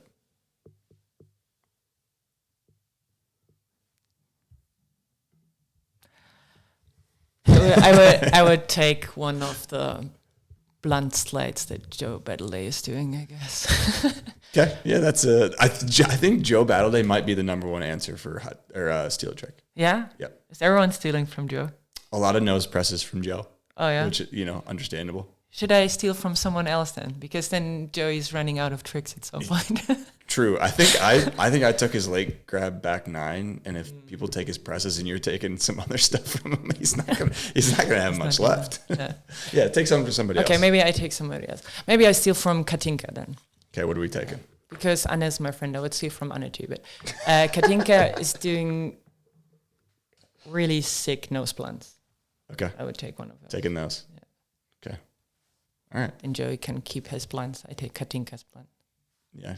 Joey needs to keep some. Have you seen him? He was on Check the Feed on the snowboard. I did. And my son Stan, which is like a satirical snowboard page, posted him too. Yeah? Yeah.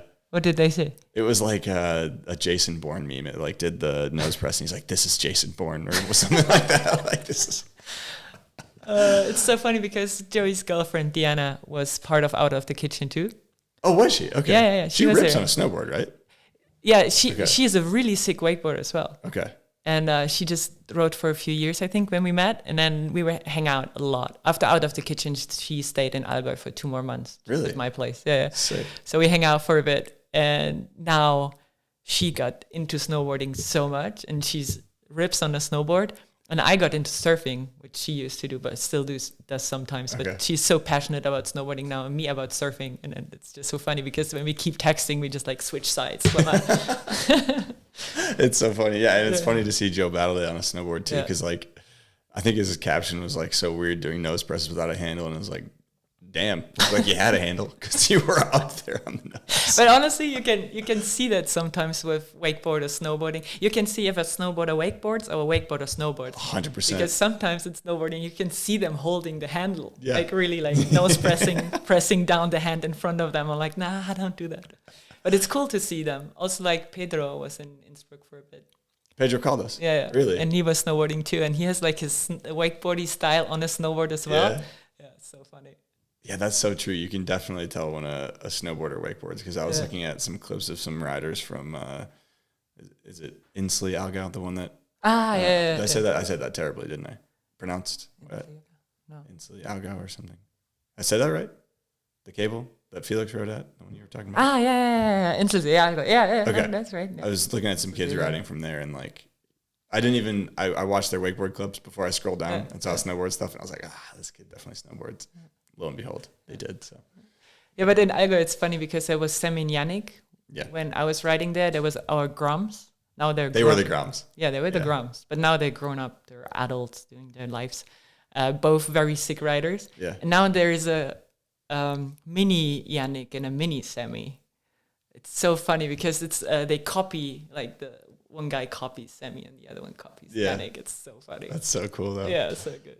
All right, so we got an LF'n wild card from the crew at Liquid Force. They're wondering, what is or was your favorite destination for wakeboarding in the winter?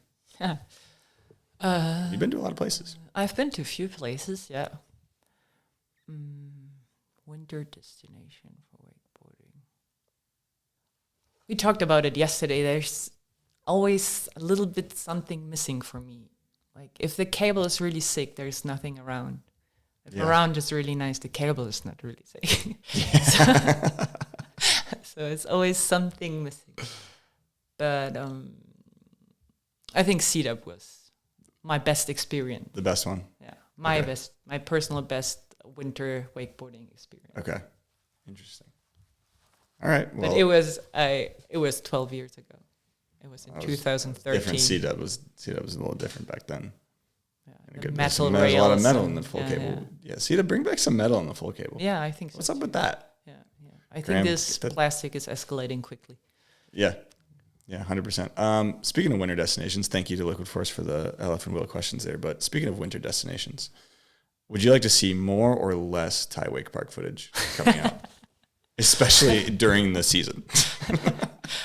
I must say this summer, I felt like I've seen more than enough Thai wake park footage. Yeah. Yeah. I And agree. especially because I am checking all the video parts for Inside Wake, which one I would like to recommend.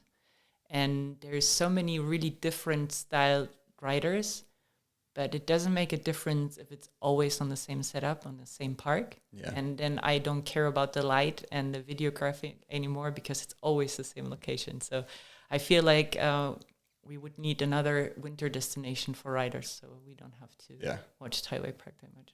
Yeah. And I wouldn't say that's like a Thai wake park problem at all. No. Thai wake park's a sick park. Yeah, like I would love to ride that definitely. place every day. Yeah. But maybe that's part of the reason it's such a sick park. Everybody goes there, everybody films there, then everybody puts their videos out, and it's like there's only so much you can do that's different at the same park. And even if it is wildly different, if you see a video every week from the same park, it's like, yeah, seen it. Yeah, I think objectively speaking, it's the favorite winter getaway for riders, right? Thai Yeah. Wake Park is perfect combination of the setup and I don't know, like a good vibe, good temperature, a city next to it.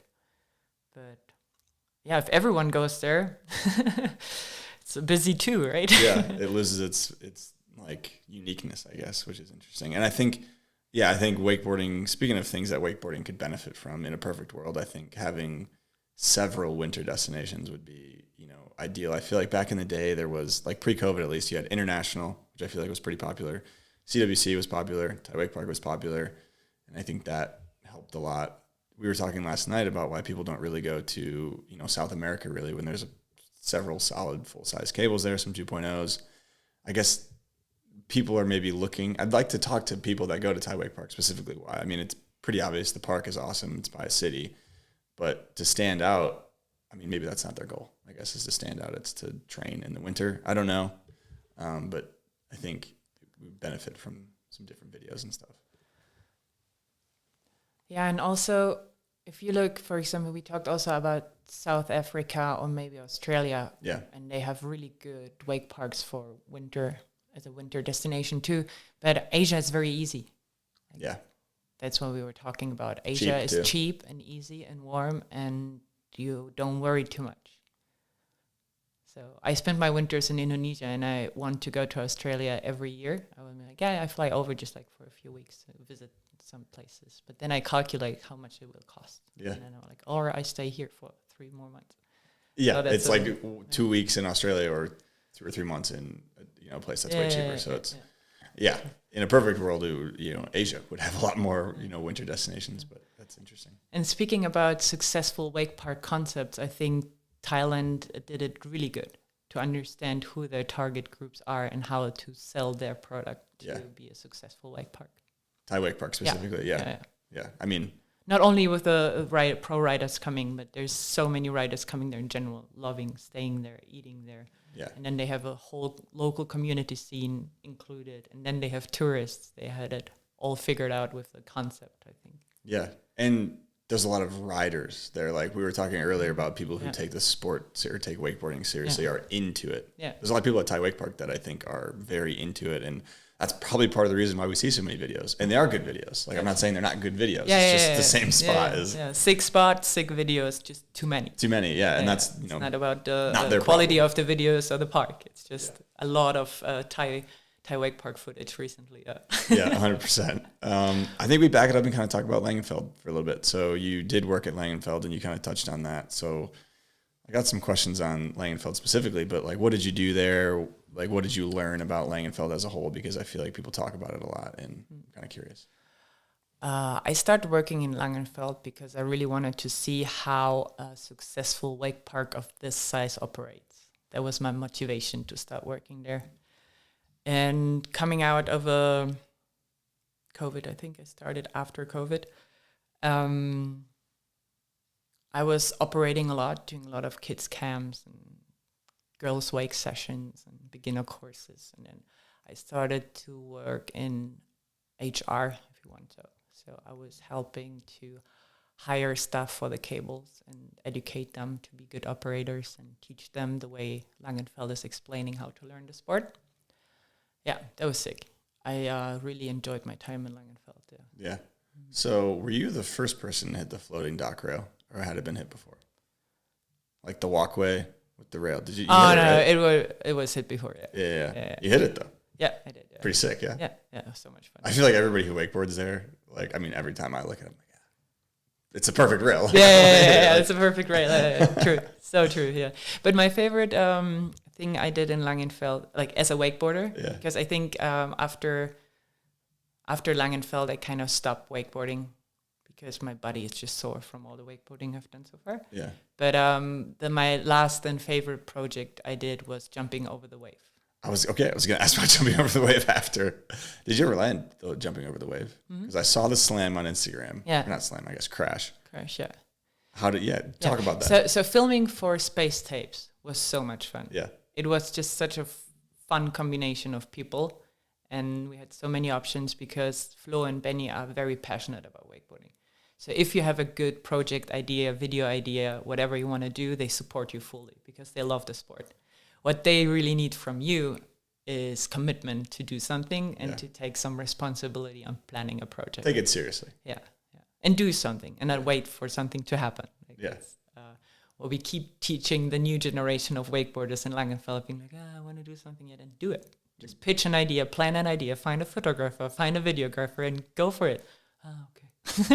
I was talking to Benny, and like he was like, riders will come up and they'll be like, can we do hack these rails together? And Benny's like, let's jump in the water, tie some anchors, and do it. And he's like, you do it. It's like, well, don't talk about it, be about it. Like if you want to see some shit happen, do some shit. Like that's funny because people always say like, okay, wake parks won't support projects, but it's always how you pitch them and how much responsibility you take for it. So we did space tapes, which was so much fun. And we were trying, so Manu was trying to jump into the wave. Okay, I was going to ask because I saw. So that was our first idea. Perfect. It's like jumping into the wave and then jumping out of the wave was the plan. Yeah. What we didn't thought about when it comes to physics is that if the water has 17 kilometers an hour and you ride 30, when you land, you have like 12 K an hour, so there's nothing you can do. Like, it's just like, like the lift and snowboarding, the one that slowly goes up, the carpet one. That's how Manu felt. So there was no, you could like spin in, but if you fall then it's like really dangerous. So we gave up on this idea and started to jump with a kicker over the wave, but with a very long rope from cable 1. Yeah. Which is just way too heavy, and it kept like pulling us down, and the more you edged, the more it bounced back. And that's where I got my concussion from the video, because the moment I jumped and it pulled me back, and then I clipped with the nose in the water, and then I crashed. Yeah. That's what happened. So it's a good crash. Yeah, it's a very good crash, yeah. And I got out of the water, and our videographer, Paddy, he was so funny because he looked at me, and I started walking like this, and he looked at me like, yeah, you might have a concussion. I'm like, yeah, I'm pretty sure I have one. I can feel it, but thank you. And then the idea rested for a year. And the next year, I was talking to Maurice, who was surfing there. And we said, we want to do it again. We want to make a photo because that's a perfect photo for Langenfeld, combining surfing and wakeboarding in a real shot. Not in a Photoshop, but in a real shot. Oh, it's so cool. It's right there, too. Yeah. And then we pitched the idea to them, and they were like, yeah, okay, sure. What should we do? And then we thought about it. And at the end, we did it with the winch. We got the sculpture winch and fixed it on the system tower on the other side. You know, when the wave is here, the system is right here. Yeah. So we could like go up. The 2.0. That 2.0. Yeah, the 2.0. So we had it there, the winch. So I had an up pull, which made it possible to like jump over the wave. Yeah. So sick. So fun. That was so much fun. I was practicing with the winch and didn't fix it properly, and then I sank it the winch. Yeah. Ooh. The day before we did the photo shoot, and then at the beginning I felt ashamed to tell them, so I was trying to drag it out and see if it works. And then I plugged it in the kitchen in the morning to see if it works, and it like went all crazy all around the floor. And I called Lucky. I'm like, I was crying. I'm like, I fucked up everything, the whole project. I broke the winch. Everyone is waiting for me. And I talked to Flo, and he was laughing. He was like, happens, no worries. We meet another day, fix it. Tied up better next time, but yeah, it happens. I think it's time we dive into a guest question. Yeah, I'm ready. Anna Freyer. I hope it's not as hard as Sina's. Yeah, we'll see. Neither of us have listened to it, so this is a surprise. Hello, Momo. I'm so happy to hear you on this podcast. This is so sick. I want to know, you with your snowboard background, what made you swapping over to wakeboard? And is there a difference between like the wakeboard scene and the snowboard scene? And what do you think does it need to bring more snowboarders to the wakeboarding probably? Yeah. Here. Sick. That's 3 really good questions, huh? Yeah, I'm excited to hear what you guys talking about, and have a good talk. See ya. Thank you. Yeah, I think that was a good 3-parter there. I mean, what made you switch? We kind of touched on that a little bit, but like, what kind of made you, I guess not switch, but pick it up? Pick it up, yeah. We talked about it basically. It's like snowboarding on the water. And obviously, I don't know if people know that who haven't been snowboarding before, but wakeboarding is a little bit easier when it comes to the difficulty of tricks, which helped me both ways though. Like wakeboarding improved my snowboarding and snowboarding improved my wakeboarding. Yeah. And switching is funny because I never expected to be an athlete. I didn't really want it to be some sort of professional wakeboarder ever, which is funny because I remember meeting Sina back in turntable times, and she was like, I want to be an athlete. She was committed. She wanted to be a wakeboarding athlete. And I just like my whole life, I just go with the flow and see what happens. And I think the whole wakeboarding sports athlete career I had was more like an accident. You kind of fell into it. I fell into it. I just went with the flow. And so at some point I was like, I'm not having fun to like have to wakeboard, to have to do contests or photo shoots or video shoots. Like if I have the chance to do them. Sweet. Yeah, I love to do them, but I don't want to have to do that. Yeah. Have to post on Instagram, have to do that. And I wasn't that good in wakeboarding. I'm just having so much fun. And I was maybe at that point better than a lot of other girls, but I was never an athlete.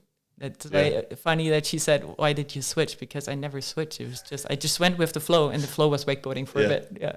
Kind of happened. So I guess what's the differences? I mean, there's a lot of differences, and I feel like we compare them a lot, but what are some of the big differences between the two, besides it being easier on a wakeboard? She asked for the scene, especially, right? Scene? Yeah. Not culture, only the scene. sport culture scene. I don't see too much differences for me. I feel like wakeboarders are more open to people coming to the park and everything. But in the areas that I snowboarders are very easy outgoing as well. I know there's ski resorts where the park is very like gangster and everyone is cool and they don't really talk to new people. Yeah. And I have a funny theory, if you have beginners on one side and you have professional or good riders on the other side, there is something like in between. I think in surfing they call it like kooks or barns, like something in between. Yeah. And sometimes you have to go through this process to become good. But while you're in the middle of that, you're also the one blocking beginners to get better because you're just a dick. Yeah. For example, coming to a snow park and you see someone like trying to hit the rail for the first time and they go way too slow and sketchy and wobbly. And then if you're a good rider, you just wait for him to like finish whatever he's trying. Yeah. If you're super friendly, you might like help him or motivate him, but you wait. And then there's like people like sneaking around them while they're trying to hit it because they're faster and hit the rail. And then everyone is scared. It is a very difficult situation for everyone. Yeah. And that's very kooky. And we keep talking about it, that's something that is in every board sport, but in every other thing too. Like if you're in between the two, you're always a dick. Yeah. And as soon as you're good enough, you wouldn't care about beginners in your way because you just go around them. But if you just started to learn how to surfing and there's a beginner in your way, you'd be like, hey, get out of my way. But why? It won't help anyone. It just makes it bad. That's so true. I haven't heard that put before. But yeah, it's the dudes in the middle who are like getting angry that the dude's learning to hit the rail and like went off the side of the takeoff and fucked up the lip. And it's like, if you're like really good, you're like, yeah, whatever. Like it happens. Yeah, it can happen. I go around, I hit something else. I just jump over. It's the same people, when people fall behind the kicker. I was literally thinking this exact same thing. They're like getting upset or like worked up. It's like, and if you meet them after, you could be like, hey, if you swim out, it's safer for you because sometimes when you swim, when it takes you too long to get out of your binding, someone might jump on you. So better get out of the way and then out of your binding. Yeah. But you don't shout that at them while you're going past. Hey, get out of the way! I want to jump the kicker. Yeah. It just makes so bad vibes. Like, what are you talking about? Like, I'm just here to learn. Won't help anyone. No. Get out of the way. Yeah. Why don't you be like, hey, are you okay? Yeah. That's so true. It's the kooks in the middle that are fucking it all up always. Yeah. In both ways. Yeah. They're like gatekeeping the interesting. Yeah. So that's what I learned looking at the scenes, because the very good athletes also, I was working in snowboard events and there was like big names coming to the registration area. Yeah. And he came to me and he said like his full name. And I'm like, as if I wouldn't know you. Like, I'm like, oh no, shit. Okay. On this and this list, here's your registration. Like, have fun on the contest. And then there was some of the in-between cooks, like some regional snowboarders, up and coming guys coming there and being like, hi. I'm like, hi. I'm like, what's your name? And he's like, don't you know me? I'm like, what a dick move is that? Yeah. Like, who does that? No professional, no actor from Hollywood would ever say that. Don't you know me? Like, unless they're a real asshole. Yeah. Okay, maybe there's assholes too, but I think they're not. As soon as you're good, you're not an asshole anymore, But we have to go through this stage, and sometimes you can find yourself being one of those. You revert back to the kook stage. Yeah. For example, in surfing, sometimes I get really angry when beginners drop in on me because I'm maybe with bigger boards, I'm not that easy on steering around. Yeah. And I find myself being like, no, don't be a kook. Don't be like that. Don't show it them. Wow, yeah, that's so true. I think that's very good to hear for a lot of people. It's good for me to hear because that was very interesting. Because that is what happens, but I haven't heard it put so black and white plainly of like that's what's happening. Because there's a lot of people in that middle phase of on the way to being good, and maybe they'll stay in that stuck middle phase forever. But sometimes, hopefully not. But the last part she had is how do you think we get more snowboarders into wakeboarding? I mean, curious. I mean, there's less and less snowboarders as well. I don't know if you guys know. Yeah. Like, I went to a snow park a few years back, and there was the same people riding that did 15 years ago. So there's not a lot of groms and park snowboarding at the moment, especially not. Not in my region. Maybe in others they are. I think Switzerland is very strong on the grom section, but in Allgäu it's just like the same people riding that they were like 15 years ago. Yeah. But I think that it's really the cable wakeboarding that we should sell to snowboarders. Of course, yeah. To tell them that all the rail tricks they do in winter, they can do in summer now as well. Yeah. Like practice it and maybe spin a bit more off than they used to in snowboarding. Things like you can do that pretzel 4 off. Like nobody's business. It's so easy on a wakeboard. And I think for the coolness of wakeboarding, we really need things like winching. Yeah. Not only events like the Street Jam, which looks so sexy on social media, but also all the winch movies. Yeah. Everything like that makes it look very cool to skateboarders, snowboarders. And showing skateboarders what Felix did, like with the X Games videos, for example. Everyone's like, wow, that's sick. That looks so sick. But then they go to a cable and they see like what is happening wakeboard. Like they see another type of wakeboarding there. Yeah. See, I think that like that's almost unfair, maybe not to wakeboarding, but like if I were to watch a snowboard street part and then I went to a snowboard terrain park, like, yeah, I guess they're all metal rails. Like it looks more similar than wakeboarding does to like winching for sure. But it's like, I don't know, I have a brain to understand that these are very different aspects and disciplines of like the sport that I'm watching. But I want to touch on like making the sport look cool, because I feel like people try and brush that aside where they're like, it doesn't matter how well it doesn't matter if wakeboarding looks cool or not. Like, no, I think it definitely does matter how it looks, and I think it matters that it looks cool, because what do kids want to do? Things that are cool, like skating's cool, snowboarding's cool. They want to do things that are cool and look cool to impress their friends or whatever. Yeah. And so if wakeboarding doesn't look cool, like less of the kids are going to be influenced and be like, oh, like I want to do that. Like, it doesn't look cool. So I don't know. I think it's like an important, like what you said, I think it's very important. And also in a cable, if you go to a busy cable and there's a lot of people that like do wakeboarding as a sport, but not as good as maybe professional or good riders do. Yeah. And then you stand in front of the cable and then you see all the CG board slides and like wild outfits that we still have in Germany, like wearing board shorts over some wild outfits. Over your wetsuit and some, I don't know, gloves for your hands. And I don't know what's happening. Tricots, jackets, whatever fashion is happening. And then you go there as a skater and you see all of that and it doesn't look cool. Yeah. But we cannot show them like cool Amsterdam street wakeboarding at a cable park. So yeah, it's tough. Yeah. But yeah, I think especially also like the winch projects that the girls are doing are so important for the sport. Super important. Yeah.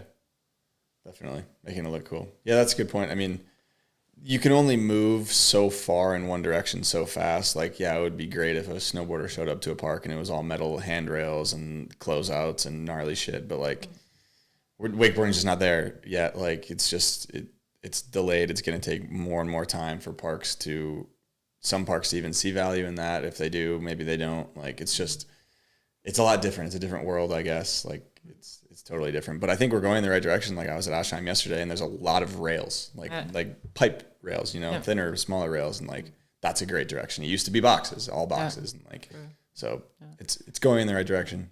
But also, if you advertise a park and you have like a big banner in front of your park, and there's a metal rail and a wakeboarder doing like, I don't know, heavy trick on this metal rail, Yeah.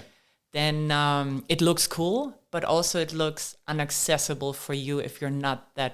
Intimidating. Yeah. Yeah, it's intimidating. They'd be like, okay, I'm not able to do that. Yeah. Then I'm not going there. So that's why, for example, a lot of German wake parks, they advertise with water ski, dry hair, bikini, big smile, Yeah. because everyone can do it. So you can come and do it, and then later on you get like into wakeboarding and into Top the of the coolness. funnel versus, yeah. But if you have like a backflip and on a street, like a stair set, and you drive by, you'll be like, I'm not letting my kids go there, right? Like that looks fucking dangerous. It's dangerous. You got a helmet on, like that's scary. It must be scary. I rode off the dock yesterday after a couple of laps at Aschheim, and there was this guy, German. He'd never seen wakeboarding before. And he started talking to me in German, and I was like, well, sorry, dude, I don't like English only. And then he starts talking to me in English, and he's like, what is this? And I was like, oh, it's wakeboarding, blah, blah. He's like, oh, is it like for professionals only? Like, what's the deal? And I was like, oh, no, like it's mostly beginners. Like he couldn't see the dock, but I was like, go look at the dock. Like it's mostly people that have never done it before. And he's like, oh, I've never seen it before. And I was like, really? You lived in Germany? To me, it's like crazy. And he's like, are there a lot of them here? And I was like, yeah, there's literally a map like over there, and it says 75 plus. Like there's probably over 80 or 90 of these, he said, in the country. And so it's just fascinating. Like it's those like constant reminders I think are important of people who have no idea what this is. Some of them will see it and think it's for professionals only. And if they don't talk to somebody, he came up and asked me, but a lot of people aren't even going to do that. They're just going to look, have a drink and leave, and maybe not even have a drink. And so it's like the constant reminders of what we're doing is niche. It's small. Some people are going to think it's for professionals only. Like it's unapproachable. Like there's all these things that the general public thinks that when you get so into wakeboarding, you start to forget. But it's like you need those reminders to pull you back out. Yeah, and I think it's definitely we all have to do that. Yeah. Like to keep explaining and be open and maybe even actively talk to people about that. That's especially professional athletes that get invited to other events with other sports people. You have to like keep selling the sport to the world. And that's what I did, I think 2 years ago. I went back and forth from Langenfeld to Allgäu with the train because it's just horrible with the car. And I had my wakeboard with me. And every time people ask me, okay, is that a snowboard? No. Yep. Is that a kiteboard? No, it's wakeboarding. What is wakeboarding? And then I kept explaining to every single person that asked me, because I was like, it's just so wild that they couldn't even tell that if it's a snowboard or a wakeboard. Yeah. For me, it's just like, why don't you know that? And then I explained everything, and because I know all the cables, I could tell them what the next cable to them is. Also, like when they're like, I'm from Hannover, I'm from Munich. I'm like, oh, you could go there or there. There's a cable. Just go try it out. Go and Waterskis. Yeah. That's in a perfect world. I think it would be great if our professional athletes didn't have to sell the sport, and they could just show up and they could just make a living.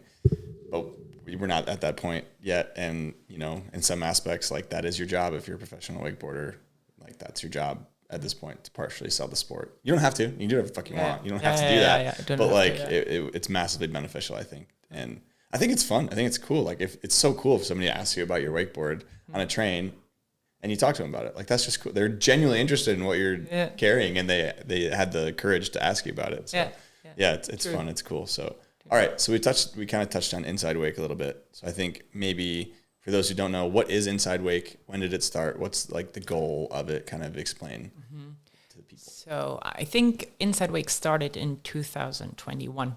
Okay. Back in the days, there was Philip Kunte at Ohio, and he started it together with Danny. I think they started with a database of all wake parks, all brands, all manufacturers, like everyone who is involved in the wakeboarding industry, and they filtered out around between 2,000 and 3,000 back in the days. Now we're to 2,800 business contacts from international cable wakeboarding. Okay. It's not only like the info at wake park, but really who's the owner, who's the main maintenance guy of this cable, who works in marketing of a brand, who is the CEO of a brand, who else from the brand could be interested in. Like it's a very, very qualitatively high list of people. Yeah. It's really nice. And they started to do it with the intention to like give the industry a platform to not only to exchange, but also like to learn from experience of others, to know how many wake parks they are, how they're doing.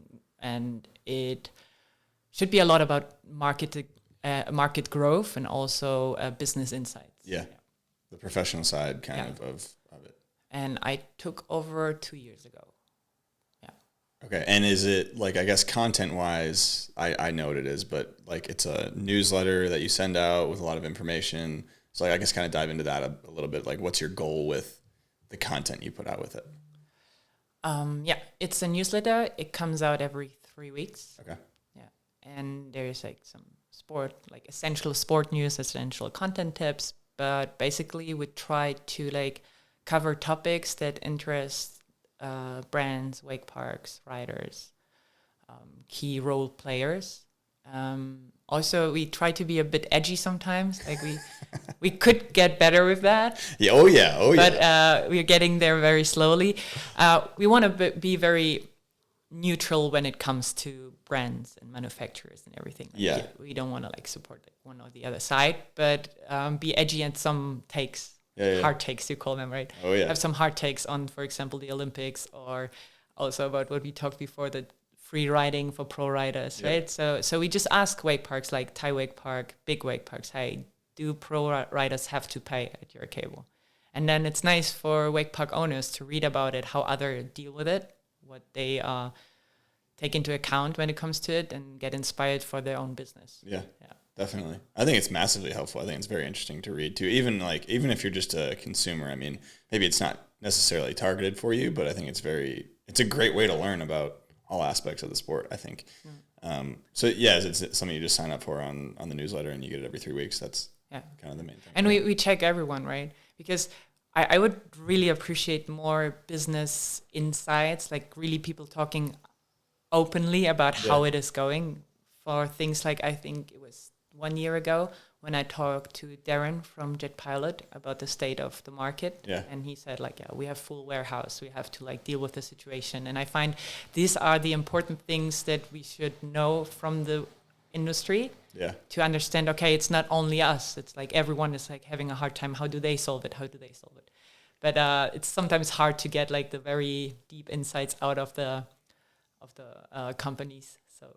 Well, everybody wants to hear it, but nobody wants to be the one, which is, that's... But that's why I appreciate people like Darren Ethered, or also Chris from Wakesys, who openly talks about numbers because he has them. He can say, like, this is how it developed. I can prove why raising your ticket prices won't raise your revenue. Things like that. That's just like core insights that are so important to know. And that's what I love about the job. It's not too easy to get the information, one thing. And the other thing, what is always hard to, but I don't know how it is with Grab Matters, to get the sponsoring to be able to. Okay, I was going to ask about that. It's not easy, but how have you had that process, I guess, of, because you do have brands that are involved with Inside Wake. I see logos and stuff. Like, how's that process been getting support from brands for this?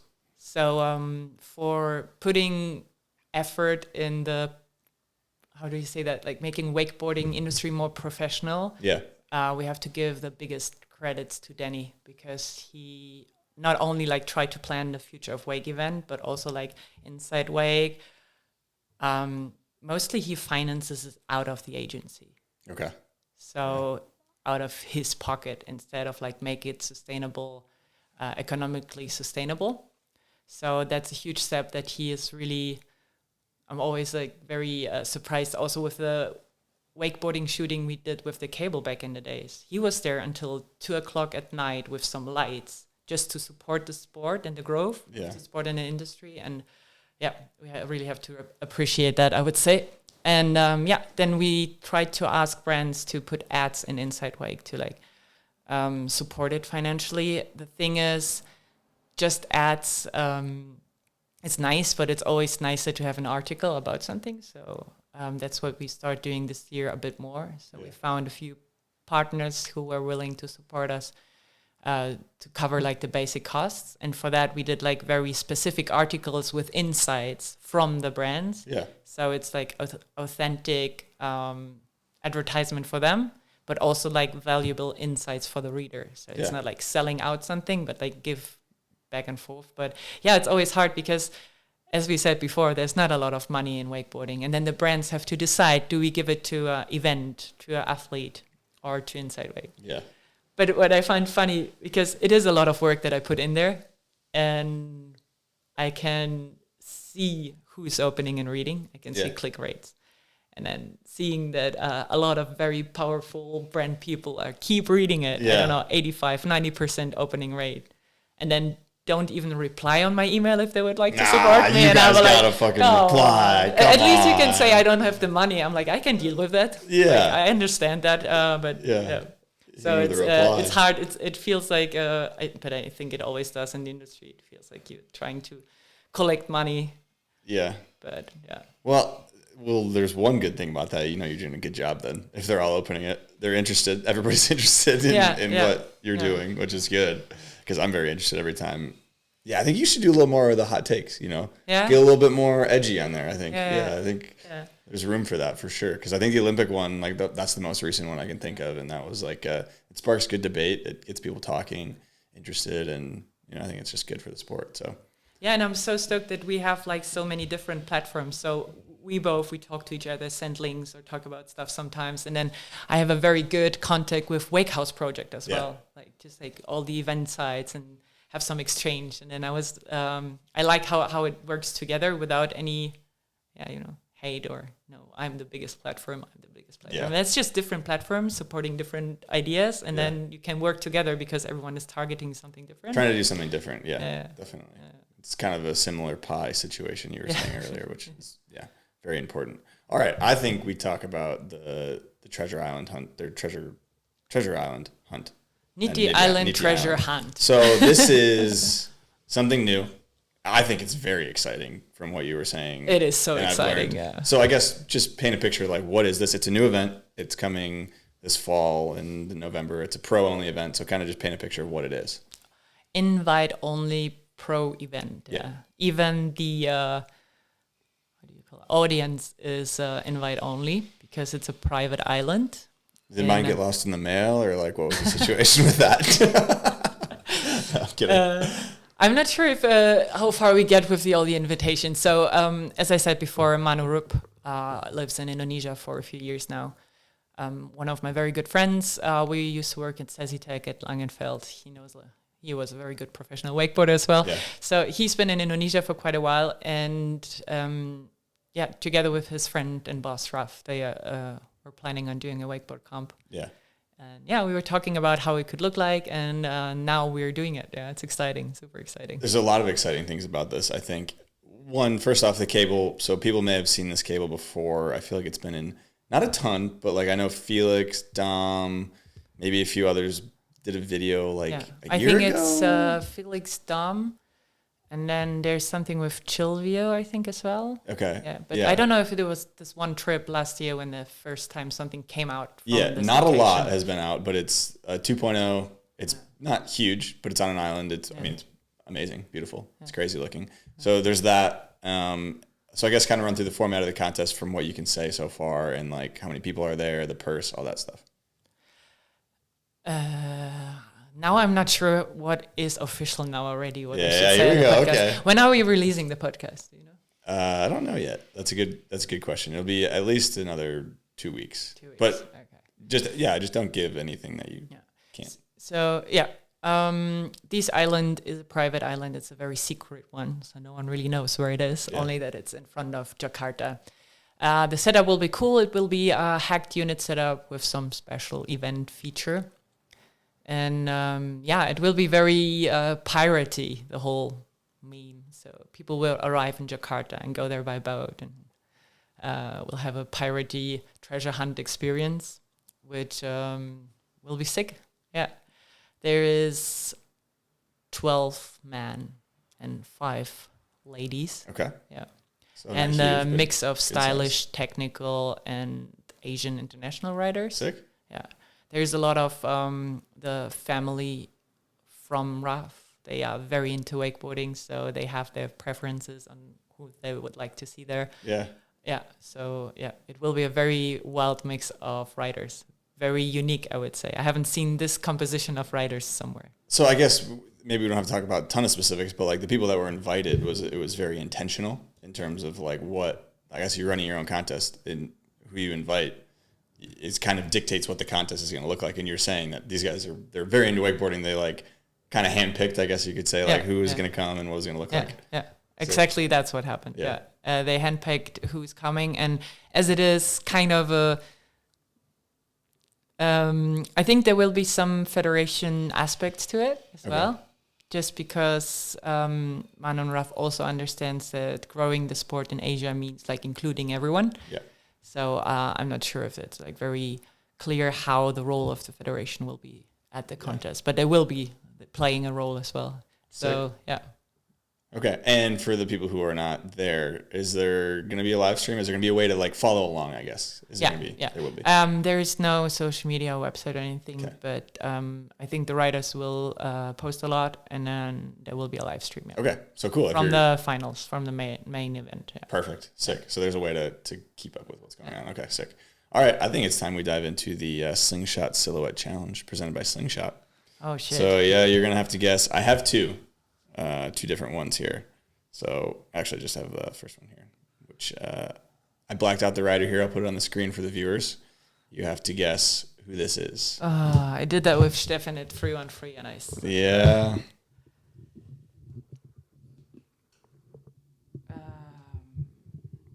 I'll give you a hint. It's a sling. It wasn't, right? yeah. I didn't even have to give you a hint. Wow. I even chose a winch photo because I feel like that was a little bit more niche, a little bit harder to guess. So yeah, it's Carl. Nice. You got it. Easy. Yeah. She disappeared, huh? Have you seen much from her? I think she's having a baby, right? Yeah? Yeah. I feel like everyone is having babies now. Yeah, right. Yeah. So there we go. That's Caro, yeah. You're 1 for 1. That was quick. You got that quick.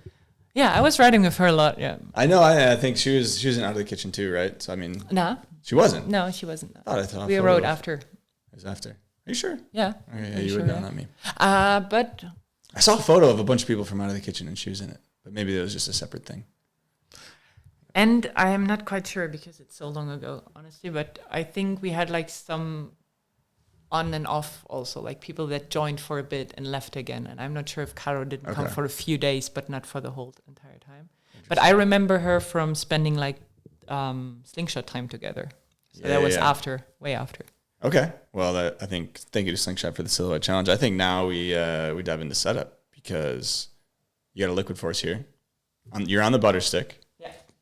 So I guess, run through setup, how often you ride, all that stuff. Your boots aren't on it, but like what's the board, size, boots, everything? Yeah. So I think I started to ride butter stick when I started to work at Langenfeld. Okay. Yeah. And I felt like that's the closest I could get to snowboarding from the feeling. That would make sense. It's Felix's board. I feel like that was his goal. But also like another hard take from my side. I'm not a big boards person, which people are always surprised. Because I feel it is the rider, not the board. 100%. So for me, it doesn't really make a huge difference what type of board I ride in snowboarding or wakeboarding. In snowboarding, I only rode what I got, like the cheapest or for free. Yeah. And some of them were better, some were worse, but it didn't make a difference to me. Yeah. And in wakeboarding, it makes a little bit more difference. In surfing, it definitely makes a difference. But in wakeboarding, I don't know, I just liked that one, and then I didn't try many others because I was like, yeah, that's fine. Yeah, like it, definitely. So I guess, do you mean big board? You mean big board person as like board tech, board specifics, getting really into the nitty gritty of it? Yeah. Because you're on a 48, right? Yeah, definitely, right. Yeah. So it's funny because on Slingshot, I had 137, and when I switched to liquid force, I had 148. That's a big jump. Yeah, it's a huge jump, yeah. Okay. So makes the creeper board slides more harder on the yeah, a lot harder. You had to cut half of it off. But for example, when I'm in Indonesia, I never have a wakeboard, and then I use Felix's, and it's 52. And I'm still fine. Yeah. That's fine. Okay. So, I mean, you did mention it. You rode Slingshot for a long time, and then now you're on Liquid Force. What happened? Why'd you change? I mean, was it Langenfeld? You went to Langenfeld? You're like, I'm going to ride Liquid Force. No. I think that...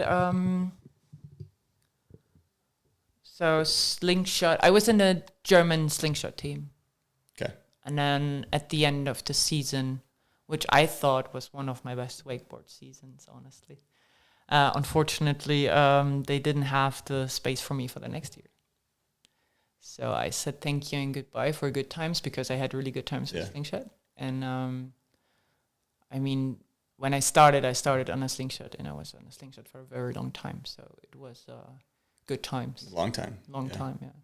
But then after that season, I was, if you wakeboard for fun and you work in wakeboarding and you talk about wakeboarding all the time, and sometimes you're just over it. And you're looking at someone. Yeah, I understand. Yeah, and this was the year, like working at Sesitec, riding Slingshot, doing events, doing like women's wakeboard events. Yeah. I was just over wakeboarding. I couldn't see it anymore. So it was nice timing for not riding professionally for Slingshot anymore, to take a break from wakeboarding and come back and be like more, okay, I want to get back to wakeboarding, and not, I'm stuck with wakeboarding. A little refresher. I could definitely see that. Yeah. Okay, I was interested in that. What do you do? What do I? Are you sometimes over wakeboarding, talking about wakeboarding all the time? Yeah, I mean, I wouldn't say over it. I mean, I think I maybe get burnt out on like some of the topics specifically for sure, because I feel like I kind of like cover them too much sometimes, where it's like I feel like we talked about all there is to talk about in this topic, but like some people want to talk about it because they have opinions on it. That's fine, but like you get to a certain point where it's like I feel like I've talked about this enough. I don't like there's not much more to dive into with it. That's something maybe I get a little bit not burnt out on, but just like a little bit repetitive, I guess. The riding I don't get burnt out on the riding. I mean, I'm riding new parks as much as I can. That definitely helps. I know we were talking about that last night. It's like, I think it's super important to ride as many different parks as you can, if you can. Even if I ride the same park, though, I don't get burnt on wakeboarding. I don't know. Yeah, talking about it maybe a little bit. I feel like sometimes I take some time, like especially in the winter. Like last winter, I took a little bit of time to I tried to not think about wakeboarding or talk about it, and I did some snowboarding, and it helped for sure. And you come back a little bit refreshed and stuff. So, yeah, I don't know. Do you? I mean, you get still now because you're still. I mean, my main focus in work is trying to make the industry more professional and to grow and to make more money. And if you sometimes feel like no one else is wanting to join you with this goal, or you feel sometimes, I don't know, a bit stuck. So I like that you said burned out. Yeah. So you don't get over it because it's still important to you. Otherwise you wouldn't like do it, but you get burned out by it sometimes. Yeah, true. And my body is sore from wakeboarding. Like really, my body hurts. My hamstrings and my hips are fucked. And I know exactly why, because I snowboarded and wakeboarded for, I don't know, snowboarding 20 years and wakeboarding, I don't know, 15 years, with thinking that having a beer and a cigarette after is the perfect way of being an athlete. Yeah. Because you're so core and so cool. And now I see the younger generation, they do a lot of fitness. They warm up, they stretch. And I'm like, good on you. I should have done that because now it's too late. Yeah. I used my body. So now I have to do Pilates and things that you do when you're 30 because I otherwise couldn't move anymore. Yeah. That's okay. That's interesting that you say that because I kind of want to touch on that a little bit of like the cool side of like what it looks like to be cool in wakeboarding or snowboarding or wherever, where it's like, yeah, I'm not going to stretch. Like I'm going to drink the beer. I'm going to smoke the cig and like just go home, sleep, and do it again the next day, where you maybe not feeling the best, but it's like, that's what you do. Like, that's just kind of, I don't know, how I was like raised, I guess, a little bit of in the board sports. It's like, that's just what you do. Whereas now I think the fitness aspect is becoming less, I don't know the word for it, but like, I hate to see people post gym routines. Like, I don't want to see like your Instagram story of you doing that shit, but like, I think doing it is really cool. Yeah. Like, I think it's really awesome. Yeah. So I should probably do more. For sure. I'm wondering if I don't like it to see it on Instagram or if I like it. I haven't thought about it. Maybe a little bit, but like, I don't know. Sometimes it feels like it's just a little in your face of just like. Yeah, and I'm not sure if they're really doing it or if they're doing it once and filming it to show like how, doing it for the gram. Yeah. Just the video to show. But a lot of the young athletes, like I'm very impressed, for example, also from Claudia. Yeah. Because she is just so fit and that's why she rides good, because her body has like all the power, all the muscles. And flexibility to do that. And then we had some barbecue, and I mean, beer in Germany is not drinking. It's just like way of life We just drink, instead of water, we drink beer. Yeah. Like not 20, but like 1 or 2 when we do barbecues. And then she was like, no, I'm not drinking. And I said, yeah, no worries. Like, that's okay. But when she parties hard, which is cool. But in like the daily life, she tries to stay in a very athletic routine. Keep it cleaner. Yeah. And that's, I think, important for the whole Olympic topic that we had. Like, if you really want to, if we want to be taken seriously, we have to be athletes. And We have to just take it gangsters. seriously. Yeah. And that's such an interesting topic in can of worms, I feel like. Because, like you said, when she parties, I don't know her that well, but like when you party hard. And you don't have to party. Like, I'm not saying that anybody has to party, but like, it is cool that we have that aspect of the sport where we're not like so serious that it's all serious 365, like big professional sport. We still have the cool after parties after the contest where everybody comes together and has some drinks. And I think that's cool. So, but I think the fitness aspect is like, especially the more a sport gets professional, the more the fitness and, off-season training and all stuff gets, matches up with that. So but if you look at the tricks now compared to what we did back then, that's what I said in the German live stream as well that I did for Munich Mash, because I cannot see so fast as the Stagis are doing tricks. Yeah. Because I said in German television, I said, back in the days we flipped or we spinned. And now they double flip with I don't know how many spins. And then there's some grabs in between. And you're sitting there and you're trying to figure out what he just did. Yeah. And there is a certain level of fitness you need to be able to do something like that. Yeah. And wakeboarding is like a full body sport. It's upper body, lower body, core. It's like everything because you're holding onto a handle going across the water. There's a lot of drag, like is impact. It's got everything. So. And for injury protection, it's just so important to I don't know, especially knees, right? Wakeboarders have knees. So and they use them they a break lot. Their knees at some point. Everyone does. Yeah. I had my meniscus already, and then it is in your head forever because you had something on your knee. And then you start doing fitness, and it's just too late. You could have done that earlier. It's the preventative maintenance that's the most important, but it's the hardest to do. It's like brushing your teeth, Yeah, exactly. Everyone knows you have to do it, but everyone kind of hates it. Yeah, it's all that stuff. But then when they have to fix your teeth, you'll be like, I should have done that before. You're going to the dentist later today. That's why that came up. That's why that's on your brain right there. You got some cavities. Oh, dude, I hate dentists. I hate the dentist. It's the worst.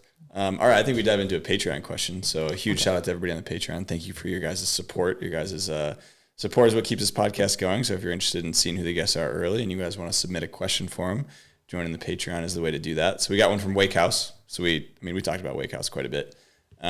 Which is a really cool platform. There's a lot of cool stuff on Wake House. I would definitely recommend checking it out. But he's going, with your overview from the industry's best newsletter, Inside Wake, what's the one thing you'd change or create in cable wakeboarding if you had unlimited power to make it happen? Great question. Great question. One thing I would create if I would have unlimited power.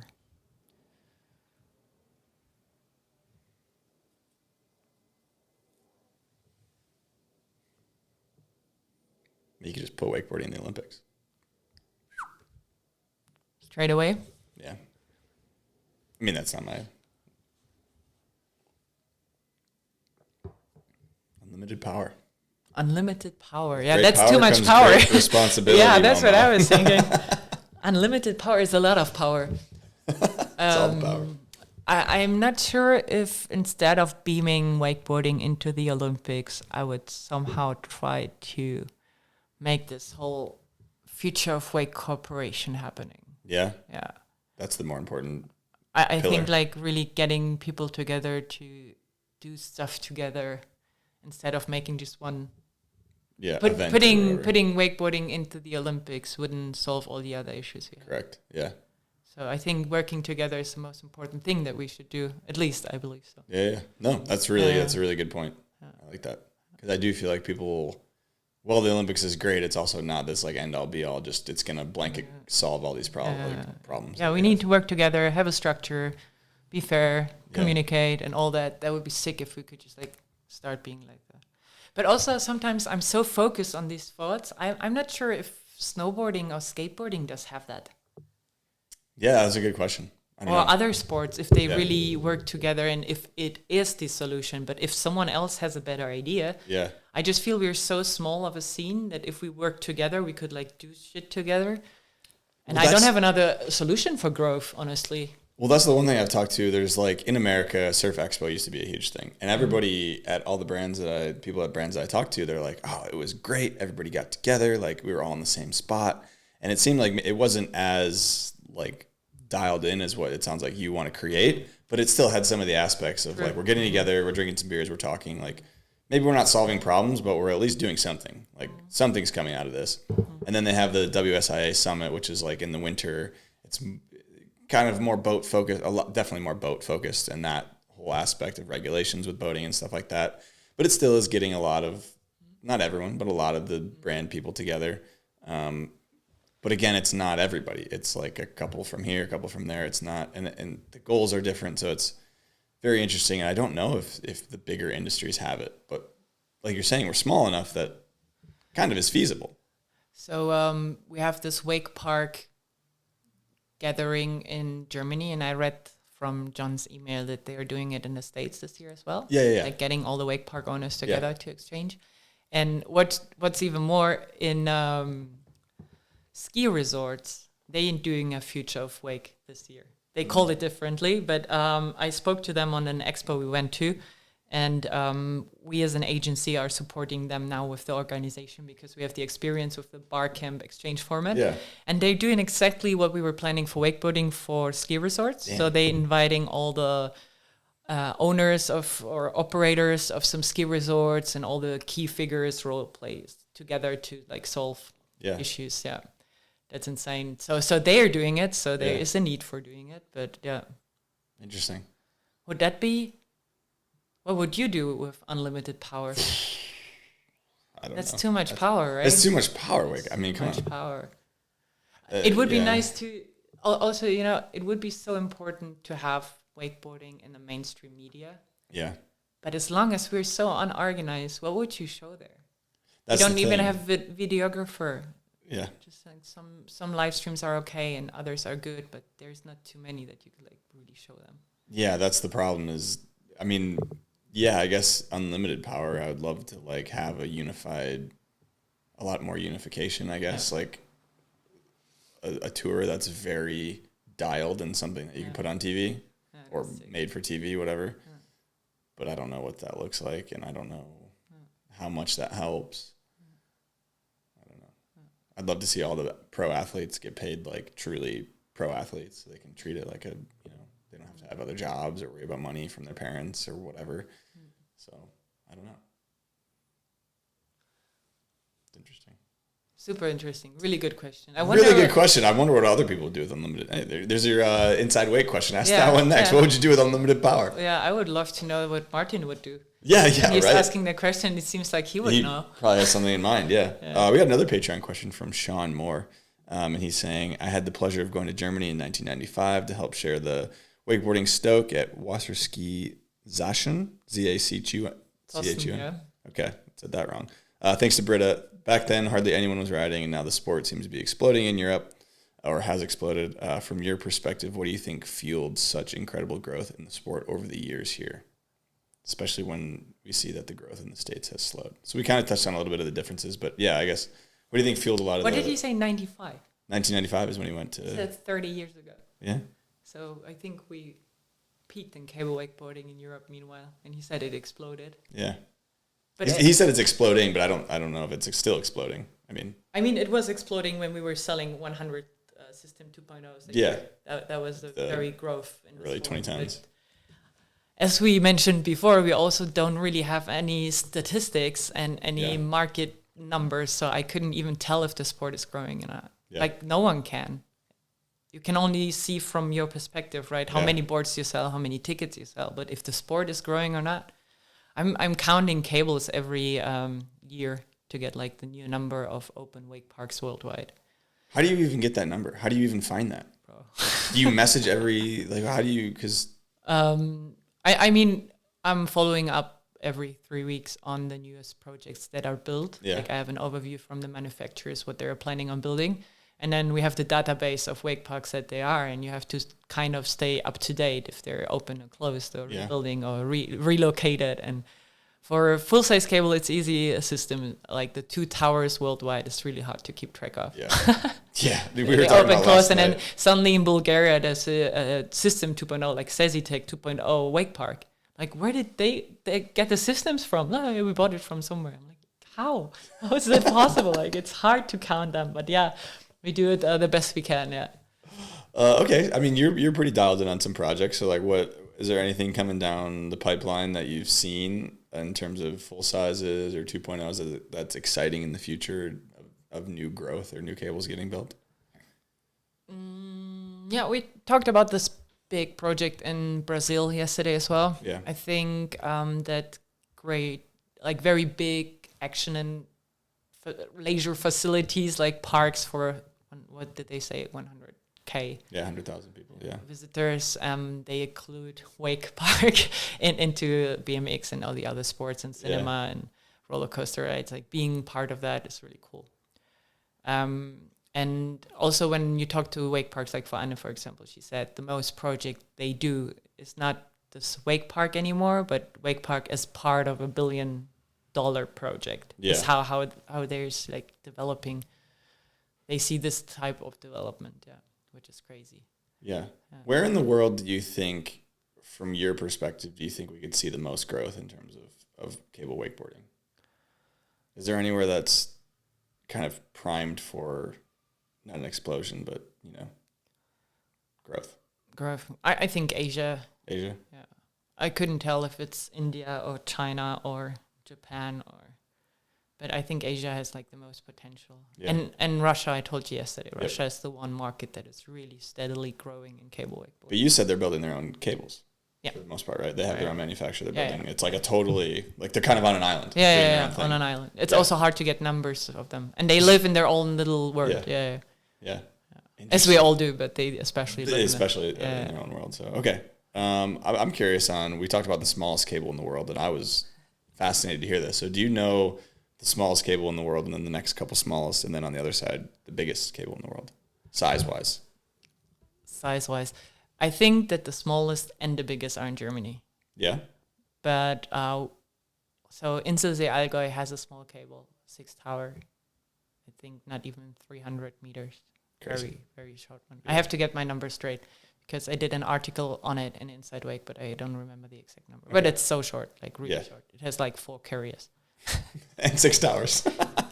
So it is a really fun It's a cable. big circle. It's good for learning inverts, though, like air tricks. Yeah, Really good for I air could tricks. imagine. You could just do one big air trick around the whole thing. Yeah. And then biggest. The biggest, I think, is in Friedberg, also in Germany. What is it? 1.5 kilometers long, I think. It's really long. It's really long. Like usually it's a kilometer more or less, right? How many carriers we got on that unit? 12, I think. 12. Yeah. So we could do a couple more than that. I will 24. do best articles issue from Inside Wake soon, and I will put these two in so we had the numbers straight. And I have to measure the Russian one you were talking about. Yeah, I if gotta it's find the smaller one or bigger because it was before a I put homemade it one. in. Yeah, but it was a 4 tower, and it might not be smaller than the one you're saying though in Allgäu. So it was funny when we did the issue. We also had like the lowest, and for example, we talked about Blue Rock in South Africa, and they have the deepest lake and things Really? like that. Yeah. how deep? Do you know how deep is it about? I think 80. 80 kilometers, or not kilometers, 80 meters. Meters, yeah. Okay. I think 50 on the sides and 80 in the middle. Yeah, that's deep. Super deep. Wow. And then the one in Holland that is below sea level. Because Lowest. Lowest, like when it comes to. Yeah. Yeah. Interesting. It's so funny. But I have to get my numbers straight because I keep forgetting that. I'm not a numbers person, honestly. Yeah, me neither. Yeah, it's tough. That's why I love to talk to Chris because he's such a numbers person. Yeah. So everything he says, he can like put in numbers. Pull the numbers up. And every time I say a number, I'm like, but I'm not sure about that Check number. that one. Check I that think one. I'm right, but I think I'm let's check right. it. I know it's the smallest cable, but I don't know how many meters it has. Oh, man. All right. I mean, I think we've definitely covered a lot, but I'm curious on, you've been in wakeboarding, you're a media person, and I'm curious on what you think, like, I could do differently or better from, I'm American media for the most part, but, like, what do you think Grab Matters could do differently or better? Cover more. So I really like listening to your podcast. I really do.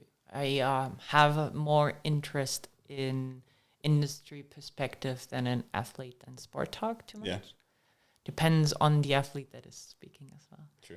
I really appreciate you coming to Europe and speak to the European scene as well. Trying to do a lot more of Yeah. that for sure. Yeah. Because otherwise it's very... But it's good for us to like learn about the American scene when we're listening to Grab Matters, you know. Yeah. So it helps us to understand the American scene better. And I wonder how the click rates from the Americans will be on the European podcasts. Yeah, that's kind of my job, I guess, to make, you know, the short form content intriguing, so people are like, oh, you know, I want to listen to that one. So yeah, we'll see. I really like the snippets on the socials. We talked about those. If we should do it on Inside Wake as well. Yeah. So I really like that. I sometimes, but I was talking for 2 hours now too, right? Yeah, we're almost at 2:45. Yeah. 2:45. Yeah, we We talk for 3 hours.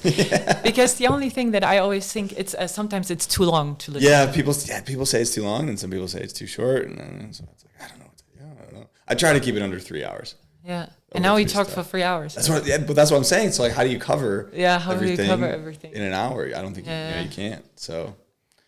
Yeah, I don't know. I guess wakeboard media in general. What do you think like wakeboard media could do? Not even me, just in general, like to cover the sport better.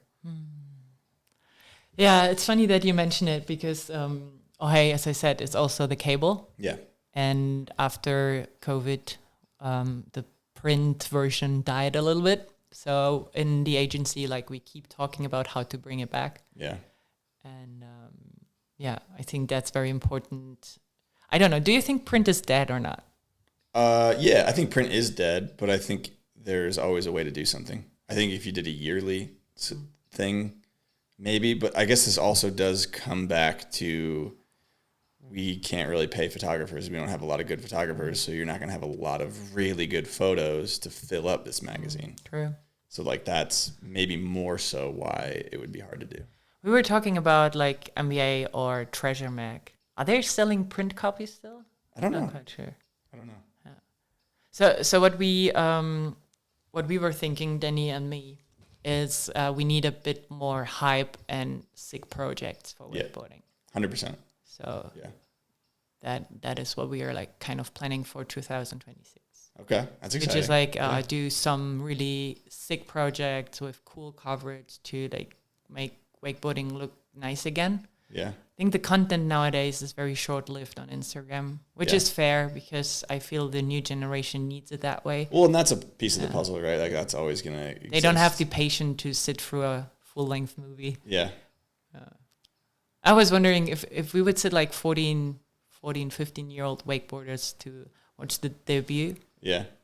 Do you think they would like they would watch the whole scene when you see like Nico trying to do the kicker and it's really nicely made, you know, from Andy, like very, how do you call it? Like they really make it very exciting to see. Yeah, cinematic. And you wait and you see if he can do it or not. And you wait for him to jump and then he jumps in slow-mo. I'm not sure if the youth nowadays have the patience to sit it through. I've thought about that and I don't know who's consuming the longer form content, but like the 10 to 20 minute YouTube videos are still very popular. Yeah, they still do millions of views. I mean, we're talking about different subjects, sure, but like there's mini documentaries, TV shows that are still, you know, people still watch Outer Banks and shit. But like those are longer, like it still exists. People still consume the content. So I still think, well, you know, attention spans are like fucked and like totally way shorter than they used to be. I think there's still always a way to do something longer if you wanted to. Did you know that there's a Netflix wakeboarding series from Argentina? No. But you know, like the High School Musical vibe. Yeah. So there's a summer camp where everyone is wakeboarding, and then they have the classic singing, dancing part, the musical part, and the classic dramatic love story and family problem story. Oh, it's like so a scripted thing. Yeah, it's a Netflix series. Like it's a full thing. I had no idea. Cielo There's some good content in this. Cielo Grande. Okay, so it's Argentinian, and there's 2 seasons. And the first one, they do boat. And on the second one, they actually have a System 2.0. No way. And they're all riding liquid force. And then they have a 6 setup. And then they cut it together, you know, like the actress edging to the kicker. And then they cut it and someone does a scarecrow. And I think Martina, one of the Argentinian girls I met, she did like the... stunt double there. But it's sick because they sing and dance and wakeboard on a cable, on rails, doing like board slide pretzels. Interesting. That's what we need. Yeah, more of that. I'm all about it. I'm all about that. And then I've always thought, and I've talked to other people, you know what King of the Road is in skateboarding? Yeah. They all get in a van and like, I think there is like you'd have to do it right to do it well and it'd take money. Man, could you imagine like a Liquid Force team, a Slingshot team, like a dub team or whatever, a Hyperlight team, like in vans, getting documented, just doing shenanigans, completing challenges, shit like that. Like, I don't know, I think, yeah. That would be so sick. Yeah, that was really sick. Yeah. Once we get in the Olympics and we can get the money, then we can do King of the Road. It'll be beautiful. Or outside sponsors, Olympics, right? Okay. Yeah, Olympics. Yeah, let's wrap it up before we go over 3 hours. Yeah, well, we got the dentist appointment to get to. So, yeah, I mean, is there anything else you want to touch on or anybody you want to thank? I mean, we definitely covered a lot. There was a lot more we could have done, but I'll be back. Yeah, we covered a lot, but still I feel like we just started, right? Yeah, exactly. We just touched every topic, but didn't end it. Yeah. No, I think I said everything. I don't know who to thank, but friends and family. There you go. That's the easy way to do it. That's how I would do it. Yeah. Well, awesome. Thank you so much for coming on. This was very nice that you had me in your temporary home here to record this podcast. And I know people were very excited for this one to come out. I'm very excited to see people's I hope we don't disappoint them. I don't think yeah, that's true. I don't really think about that. Oh, okay. I don't Fair think enough. we'll disappoint them. They'll be happy. Okay. Yeah, for sure. Fair enough. And they'll like, comment, subscribe, do all that stuff. If you guys are interested in supporting the podcast, joining the Patreon is the best way to do that. And I mean, obviously, subscribe to Inside Wake if you haven't already. It's probably pretty straightforward to do. And as you might have heard, we both are very open to feedback. So yes, yeah, very open to feedback. So if you have any ideas, Instagram DM or an email, like very open to it. Yeah. So thank you so much for coming on. Thanks everybody for tuning in, and we'll see you guys next time.